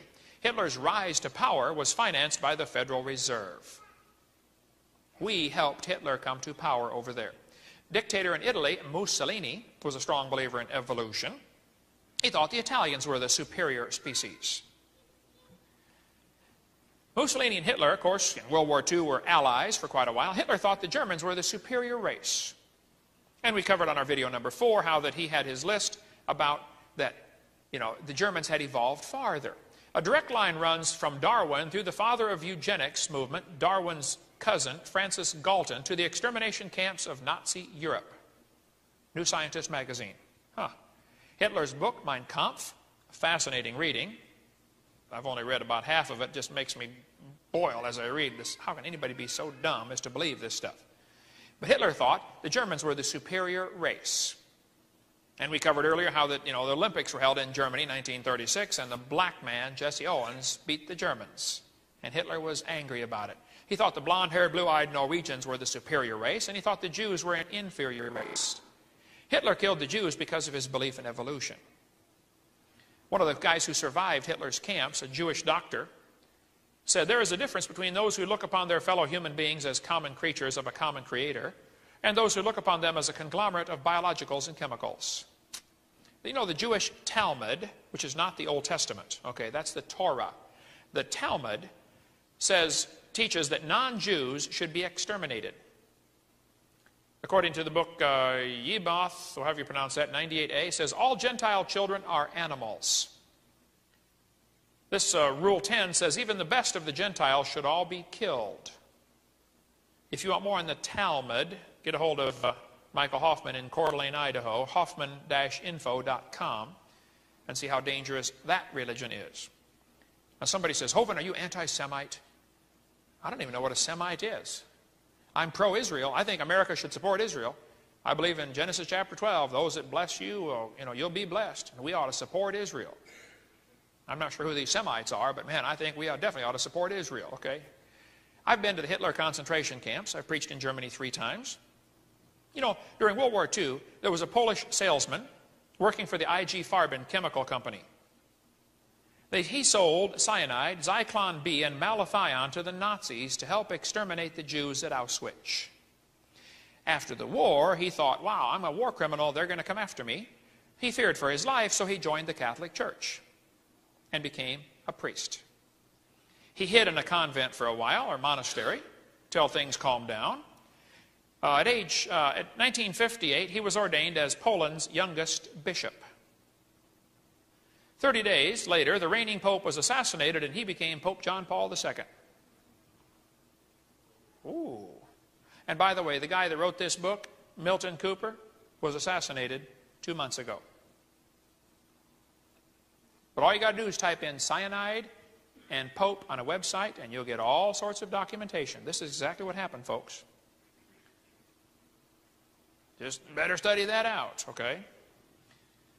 What Hitler did to the Jews is because of his belief in evolution. And I wouldn't be loyal to any church just because Mama went there, okay?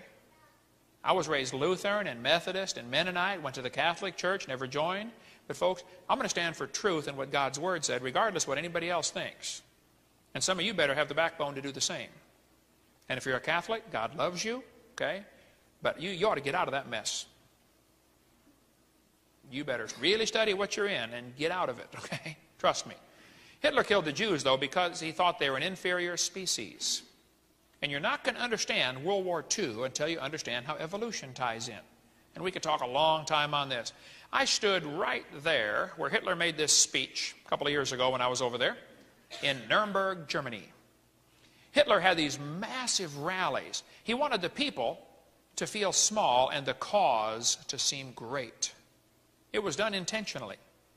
As I walked on these blocks of stone there, I realized these blocks of stone were cut at the concentration camp I had just come from a few hours earlier, where thousands of Jews died cutting this granite so Hitler could walk on it. Cutting and polishing granite stones. You know, the mentality of the environmental movement is the same today. They want the kids to feel small and the cause of saving the earth to feel great. Same mentality Hitler used. Hitler knew you have to reach the young people. I've had many people come to me and say, Brother Hovind, I was in Hitler's youth in Germany. And you are right.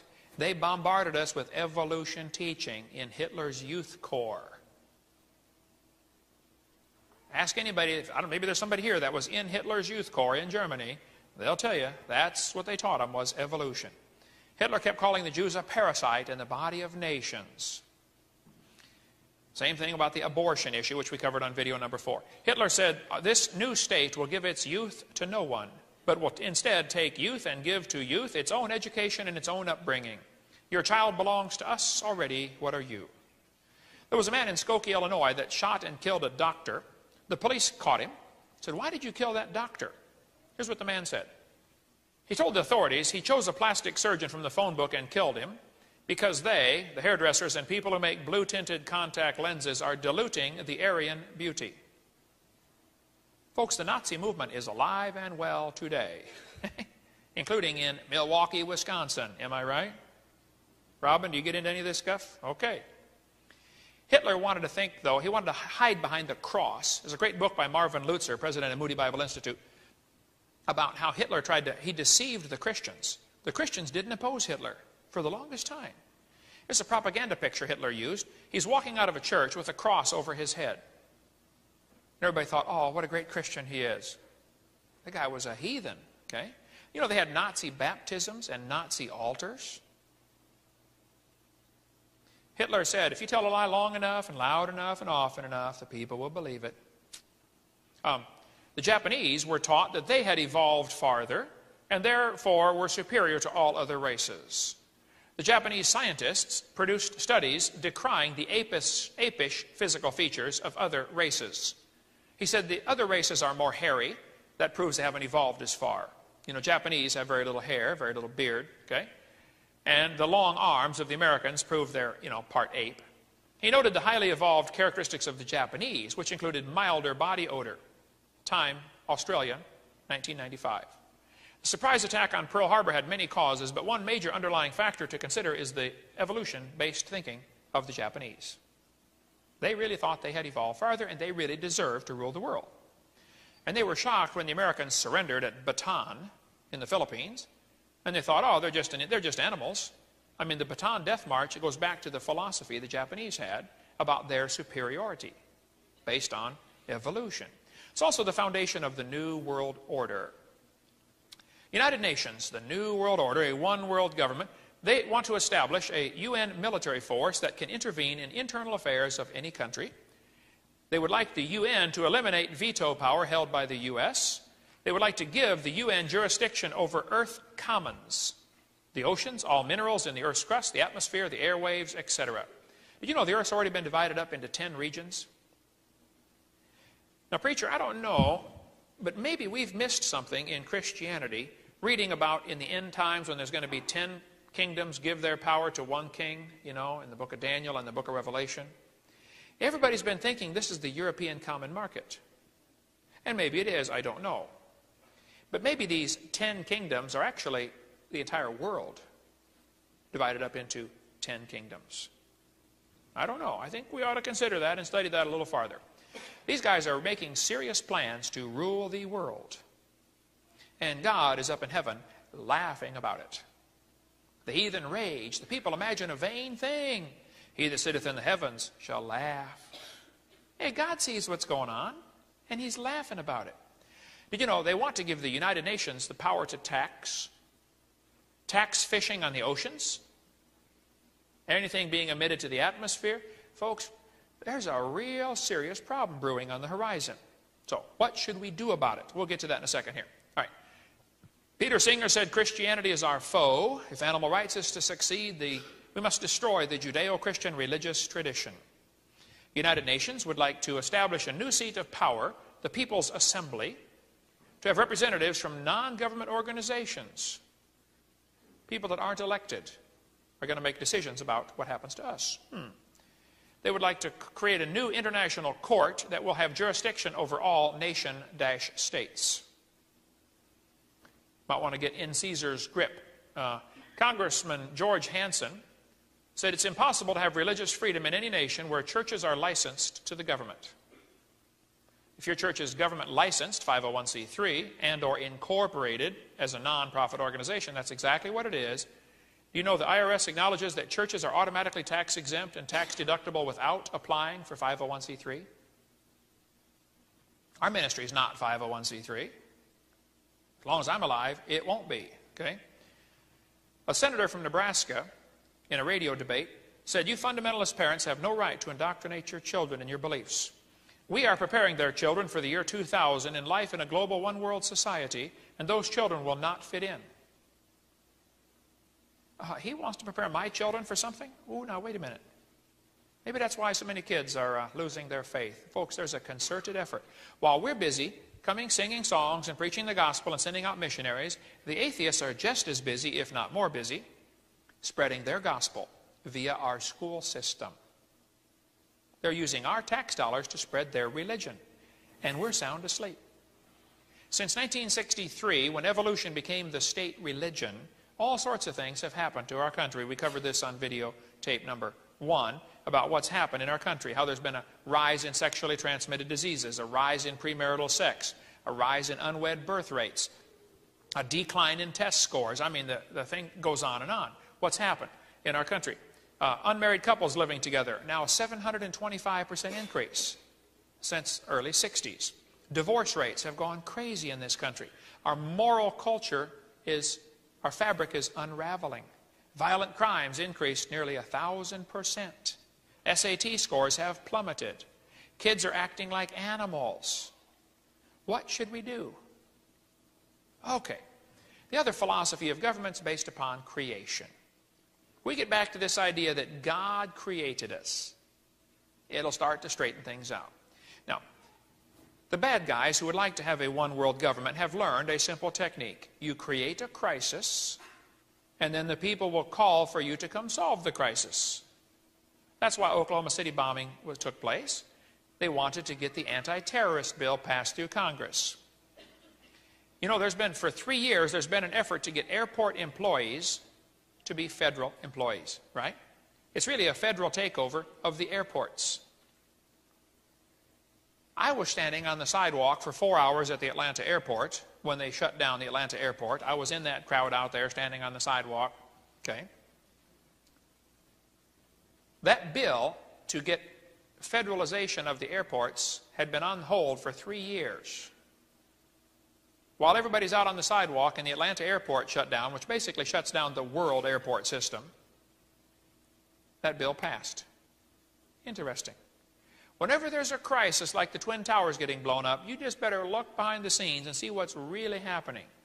Why is this going on? There's a reason for it, okay? It's all part of the plan. You want to get some good books on this topic? I suggest you read the Medusa File. Excellent book dealing with government cover-ups. I believe you can order that through our ministry or get it through nidlink.com. Get the Conspiracy for Global Control article in this magazine, which is right here in Wisconsin, Appleton, Wisconsin. You can get it from them.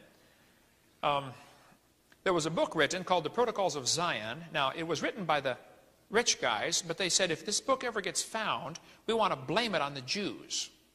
So they called it Protocols of Zion. But it's actually the plan of how to control the world. It's about 70-some pages. I don't think you can print it off my website, but you can get it at a lot of places. And some people saying, oh, Hovind mentions the Protocols of Zion. That means he's anti-Jewish. No, I'm not anti-Jewish, okay? I love the Jews. But the Protocols of Zion was written to explain how to control the world. I mean, it lays it all out. But it's really carefully done so that if it's ever discovered, the Jews take the blame for it. Interesting. Well, read the book and see what you think. There's a committee of 300 people that make plans for how the world ought to be run. And they really have serious plans to control the world. Okay, what should we do about it? There's all these crises happening. We need to understand and need to try to see through some of this. For instance, Civil War was intentionally done. World War II was the Great Depression. All these things are planned ahead of time, and they're orchestrated to get a particular cause, or to cause a particular response among the people. Churchill was brought into the visitors gallery at the New York Stock Exchange to witness the stock market collapse in 1929, I believe. They said, watch, we're going to collapse the economy for you. Watch this. It's done intentionally, folks. The Cuban Missile Crisis was done intentionally. See, the Soviets wanted a military base in Cuba. So they brought in a military base and missiles. 2 steps forward. And then Kennedy huffed and puffed, get those missiles out of there. Okay, they took the missiles out, we think. They left the military base. 2 steps forward, 1 step back. Pretty soon you reach the goal that way. Oklahoma City was bombed on purpose. There's a long story behind that. We put at the end of this tape the footage from the news media showing how there were more bombs found in the building. Get harvest-trust.org for more on that, or Ben Parton, Air Force explosives expert, there's his phone number, will tell you that building was not blown up by a truck bomb in the street. Okay? It was done to get anti-terrorism legislation passed. That's why the building was blown up. TWA 800 was purposely brought down intentionally, as was the World Trade Center. We could talk a long time on this one. Anyway, let's see. Martial law, executive orders. I'll just flash these on the screen because you can study this from so many sources. A lot of folks have studied this and put out good work. I want you to see how it ties in with evolution. Okay? Here are the folks that are involved in this New World Order. United Nations, of course, is a key player. The World Council of Churches, the CFR, the Council of Foreign Relations, the Trilateral Commission, the Bilderbergers, the IMF, that's the International Monetary Fund, okay? The international bankers, the Club of Rome, the Communists, the Socialists, the National Education Association, NEA. By the way, if you're a public school teacher, you ought to get out of the NEA. You say, well, I'll lose my insurance. Well, then go without insurance, okay? I have for 13 years. Get out of that mess, okay? Don't give your money to that cause. There are other ways to get insurance, and you don't have to be a member of the NEA. If you love God, get out, okay? Cancel your subscription. The NOW organization, the ACLU, the Masonic Lodge. You know, I don't think the average Mason knows what they're in, but they're in a satanic organization. Here's what the leader of the Masonic Lodge said, Albert Pike, 33rd degree. He said, that which we must say to the crowd is, we worship a God, but it's the God that one adores without superstition. To you, sovereign general inspectors, grand inspectors general, we say this, that you may repeat it to the brethren of the 32nd, 31st, and 30th degrees. The Masonic religion should be, by all of us initiates of the highest degrees, maintained in the purity of the Luciferian doctrine. Yes, Lucifer is God.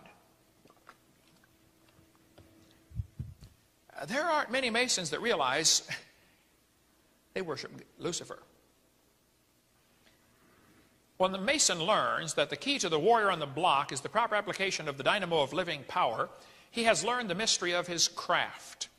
The seething energies of Lucifer are in his hands. And before he may step onward and upward, he must prove his ability to properly handle energy. Manly Hall, Lost Keys of Masonry. You want more on the Masonic Lodge? Get this book. Excellent book by John Henry. Not his real name, by the way. Or this one you can get from Chick Publications, Masonry Beyond the Light. www.chick.com. They have lots of good books on the Masonic Lodge. My Bible says to swear not at all. Here's the Masonic oath that they swear. I, they put their name in here, do hereby swear that I will always conceal and never reveal any of the secrets of Freemasonry to any person. If I do, I consent to having my throat cut from ear to ear, my tongue torn out by the roots, my body buried in the sands of the sea at low water mark. Can you imagine Jesus saying that? My Bible says, above all things, swear not at all. February 2nd, the 33rd day of the year, which is the first high day in satanic churches, that's when, 1933, Roosevelt passed the War Powers Act. Roosevelt ordered all private gold turned into the government, and Rockefeller helped set up Adolf Hitler in Germany in 1933. Two 33rd degree Masons, Laurel and Hardy, made a movie, Sons of the Desert, with all sorts of secret meanings in there. The occultist Vice President Henry Wallace, 1933, put the Great Seal on our $1 bill, which is a Masonic symbol. Universal Declaration of Human Rights was signed. The Humanist Manifesto was signed, 1933. Adam Weishaupt said, the most wonderful thing of all is that the distinguished Lutheran and Calvinist theologians who belong to our order really believe that they see in it, the Illuminati, the true and genuine sense of Christian religion. O mortal man, is there anything you cannot be made to believe? A lot of Christians are deceived. There are many good books on this topic. If you want to read more on the New World Order, I recommend any of these on the screen here, including the drive toward a one world church via new translations of the Bible. Get New Age Bible versions if you want more on that topic. Okay. In Revelation 2, he said, I know you live where Satan's seat is. Did you know the satanic symbol for years has been the upside-down five-pointed star representing the goat's head? Very few folks realize this five-pointed upside-down star symbolism is used all over the world.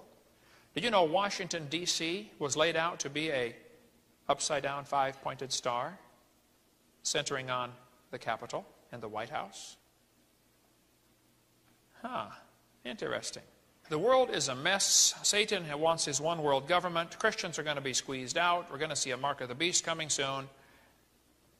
It's a mess. What should we do? Okay. What we need are men and women of understanding to know what to do. In Proverbs, it says, a man of understanding and knowledge, the state thereof shall be prolonged. In Deuteronomy, we were told, take you wise men and understanding. We need some people of understanding. In 1 Kings, he prayed, give therefore thy servant an understanding heart to judge thy people. The Bible says Abigail was a woman of good understanding and beautiful countenance. That doesn't hurt, okay? Ezra chapter 8, he said there were chief men, men of understanding. 5 different times in chapter 8, it talks about men of understanding. Men that had understanding of the times to know what Israel ought to do. If anything, we need some pastors with understanding to understand the situation and to know what they ought to do to lead their people, because troublous times are coming. Folks, it is time to get motivated. Not the time, like that song, you know, when the house is burning to the ground, it's not the time to stand around arranging all the pictures on the wall. Find something to do. Here's what I recommend you do. Number one, you need to realize God's in control. Don't get nervous. Get busy. Okay? He's the potter. We're the clay. Let him do something with you. Look, this is his world. He can do with it as He pleases. We're just His servants. Do what He says. He promised He will finish the work. The devil thinks he will usurp God's kingdom. He's in for a surprise, okay?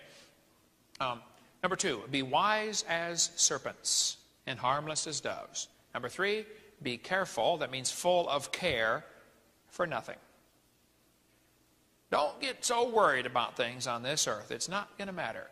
Number 4, pray for those in authority. We were commanded to do that in 1 Timothy, to pray for those in authority. We are His children, so we need to preach the gospel. Just obey His orders, okay? We're supposed to be the salt of the earth. Salt flavors. Salt irritates. If nobody's irritated at you, you're not a good Christian. You don't have to try to irritate anybody. You just try to be salty. That will irritate them, okay? You need to use your influence on school boards, politics. I think Christians should be very involved in influencing their community. People say, Christians shouldn't get in politics. Oh, tell that to King David and King Solomon, huh? Okay? I think you ought to use the creation method as a means of evangelism like they did in Acts chapter 17. Paul on Mars Hill said, the unknown God that you ignorantly worship, He's the one I want to talk to you about. God, the creator of the universe. Read Acts 17 and see how he never quoted one verse. He used creation as a means of evangelism. Kids in your town tomorrow are going to be taught evolution. Here's a chapter summary. Life arose from non-living matter present on early earth. That's an insult to God's word, isn't it? That ought to bother somebody. Kids are being taught that we got here by a process called evolution. And you are paying to have them taught this stuff. Number 6, don't get distracted. You know, we get distracted so easily. Have you ever seen a mobile that you put over the top of the baby's crib? You wind it up, you know, and the kid lays there and goes, oh. He gets distracted. Satan is a master at distracting God's children. Did you know the average American watches 1,500 hours of TV a year? That's enough time to read your Bible 22 times, cover to cover.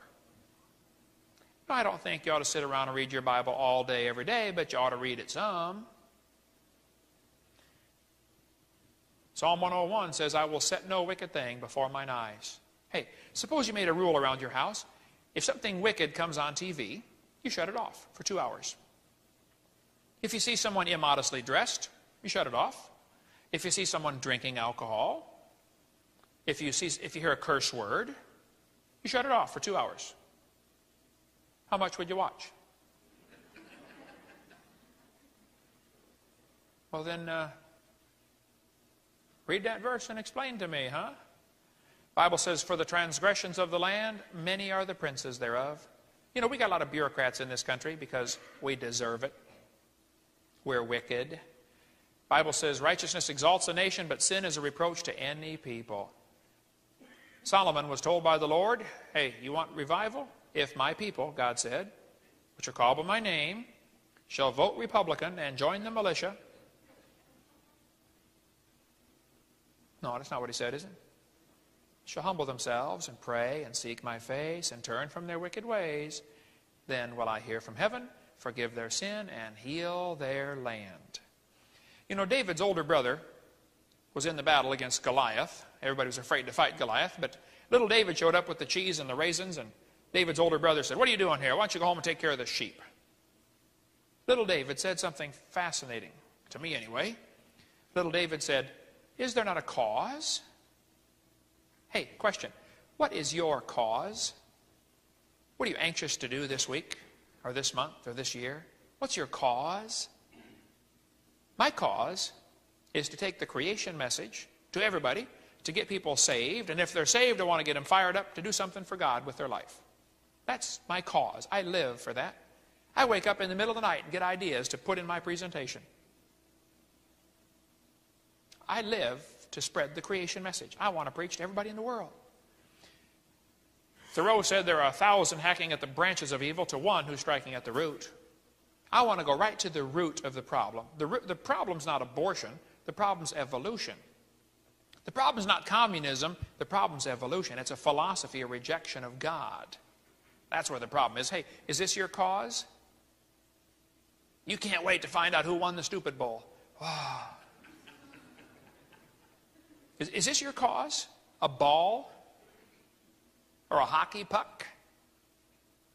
I mean, is this where your time and energy and money goes? The Bible says, he that loveth silver shall not be satisfied with silver. You know, people that watch a lot of football on TV, you know what they want? They want to watch more. People that have $1 million, you know what they want? More. People that have 1,000 pairs of shoes in their closet, do you know what they want? More shoes. People that have a big house, you know what they want? Bigger house. People that have 75 acres, you know what they want? 100. People that have a fast car, you know what they want? A faster car. Nothing in this earth is going to satisfy. You might as well figure it out. Okay? It's not going to satisfy. Did you know, if you spend $500, you can buy a real nice set of golf clubs. And then if you're willing to practice for thousands of hours, you got to really be dedicated. You have to dedicate yourself and practice and practice. Get the grip just right. You know, shoulders bent, knees slightly bent, club face perpendicular to the ball, V-shaped grip, fingers laced. Bend the right elbow first. If you practice for thousands of hours, someday you will be able to knock a ball into a hole in the dirt. And the angels rejoiced. Hey, if you're a Christian, seek those things that are above. Folks, we're going to lose it all here. It's all going to burn. Okay? Set your affection on things above. Love not the world, the lust of the world, the pride of life. The Bible has a lot to say about that. This world's going to pass away. And number 7, listen for the trumpet. The Bible says, the dead in Christ shall rise first. Southern Baptists go first, and then we get to go right after that. Okay? Listen for the trumpet, folks. We're going to be caught up together with the Lord to meet the Lord in the air. Get ready for that day. And lastly, win souls. He that winneth souls is wise. You know, during the Civil War, which was not the Civil War, by the way, it's Abe Lincoln's war. That's another long story. But this big old country boy signed up to go fight the Yankees. He's from Alabama. He'd been, you know, working on the field, toting hay, and he wanted to go fight the Yankees. So he went off to boot camp and got his training and got his rifle, got his backpack, and showed up at the battlefield. Said, reporting to duty, sir. Sergeant said, man, we're glad you're here, son. We need recruits bad. Son, your job is to guard the trench right here. The Yanks are over there. We're here. You just march back and forth from here to that tree and come back and you guard the trench. He said, Sarge, I didn't come to guard no trench. I come to fight the Yanks. And they're right over there. Can I please go fight them? He said, no, son, you don't understand. We're waiting for orders. We're dug in and they're dug in. Nobody's moved for 6 weeks. Just stay here, son. So the big old country boy's marching back and forth in the mud, you know, getting madder by the minute. He said, I didn't come to march in the mud. I come to fight the Yanks, and they're right over there. Why can't I go fight them? You know, he's walking back and forth. Finally, he just couldn't take it anymore. He dropped everything, jumped up out of the trench, and ran, screaming across no man's land all by himself. A one-man rebel charge. The Yanks were stunned. What's this guy doing? Trying to commit suicide or something? The guy ran all the way across the no man's land, jumped into the Yankee trench, picked up the first Yankee he saw, and boom, knocked him out. One punch. Grabbed his prisoner, climbed up out of the trench, and ran back for the rebel trench. Everybody was stunned. Nobody dared shoot now. He jumped back into the rebel trench, holding his prisoner.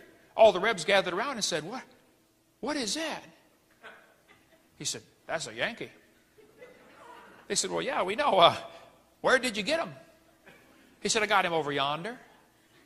He said, there's a whole bunch more over there. He said, you all could have had one if you'd have wanted one. Hey, you know what, folks? Suppose we all died tonight and we all went to heaven. We're going to find that some people have a crowd gathered around them that they influenced for God. And some of you are going to have nobody with you. You've never led anybody to Christ, have you? You've never brought anybody to church. Oh, you're saved. But that's where it stopped somehow. You forgot the rest of the Great Commission. And you're going to walk up to one of those folks with a crowd around them and say, where did you get all of them? They're going to say, I got them down yonder on the earth. Y'all could have had one if you'd have wanted one. When I was 16 years old, I got saved. And I don't know, I got a double dose or something, but I really got excited. I was reading my Bible and going to church, and I really was eating it up. After about 3 months, one of my friends said, hey, Kent, how'd you like to go to the Heart of Illinois Fair? They've got the carnival, the fair there, you know, and we're going to set up a booth with Campus Life, and we're going to give out gospel tracts and try to get people saved. I said, I've never led anybody to Christ. I don't know how to do it. I've only been saved a couple of months myself. And they said, don't worry about it. You don't need to witness to anybody. Your job is to show up at the carnival and pass out these flyers which have 10 questions, okay? Try to get the people to answer the questions. The last question says, would you like to get to know God better? If they say yes, then say, okay, come with me. Bring them to the tent at the back. Open up the flap and say to us, hey, this is George or whatever. He would like to get to know God better. So I was out there for 3 days. I was having a blast, man. For first 2 days anyway. I was getting people to fill out this questionnaire. If they said they wanted to get to know God better, I would say, hey, come with me. And we'd go to the back, and I'd say, George, this is Herman. He wants to know how to get to know God. Go on in there, Herman. And they would lead him to Christ. Third night, I'm out there, Heart of Illinois Fair, Peoria, Illinois, filling out my questionnaires. Talking to this big old football player from Richwoods High School, our arch enemy, by the way, back then. I went to East Peoria. Big old football player. I said, hey, would you fill out this questionnaire? He said, yeah, sure. He's answering the questions. And last question, would you like to get to know God better? He said, yeah, I sure would. I said, come with me. I'd done this before. You know, I'm getting to be a pro by now. We walked to the back of the tent. I opened up the flap. I said, well, I guess I'll show you. I'd never led anybody to Christ in my life. I didn't know how to do it. We went and sat down in the metal chairs in the dirt in the tent in the Heart of Illinois Fair. I didn't know what to do. So I got a tract out of my pocket. It was God's 4 spiritual laws. I opened it up and read it to him. I didn't know what else to do. You know, read him. Law number 1, you know, you're a sinner. You deserve to go to hell, etc., etc. I got to the end, and it said, I'm just reading the whole thing to him, sitting beside him. At the end, it says, if you'd like to receive Christ, pray this prayer. I said, would you like to receive Christ? He said, yeah, I would. I thought, oh, brother, what do I do now? I said, well, it says pray this prayer. So I'll tell you what. Let's close our eyes and bow our heads and let's pray. And I'll pray first and you repeat what I say. I didn't know what else to do. Okay? So we closed our eyes. I kept one eye open. I read the prayer off the track. And he repeated after me and accepted Jesus Christ as his Savior. When we got done, he looked at me and he said, man, thank you. I've been worried about this for a couple of weeks. Thank you for showing me how to go to heaven. This is great. And he walked out the tent. Never saw him again. But I was all by myself. A lot of noise outside, the carnival going on, you know, the lights and everything else. I just got down in the dirt by that metal chair. I said, Lord, it's me. It's Kent. I said, Lord, I'm only 16. I don't know what you want for my life. I don't have a clue, Father. But Lord, if it's okay with you, I think I'd like to do this the rest of my life. I'd like to bring people to Jesus. Well, folks, it's been 33 years next month. And guess what? I still just want to bring people to Jesus, that's all. I don't know what you want. Maybe it's more money. Maybe it's a bigger house. Maybe it's a faster car. I don't know what you're living for. But would you like to really, really do something exciting in this life? I mean, something like you can't imagine. It is so awesome. You ought to dedicate your life to bringing people to Jesus. There's nothing like it in the world. And some of you have never done it. Well, get busy. If you can't get you a big one, get you a little one. But go get somebody and show them how to go to heaven. Give them a gospel tract. Invite them to church. You say, I don't want to drive them off. What are you going to drive them off to? Hell number 2? Folks, don't get nervous about this New World Order stuff. I read the last chapter. We win. This is the time, if there ever was a time in the history of the world, this is it, to forget the cares of the world and reach others for Christ. What are you doing? If you're not sure you're saved, first of all, you better get saved.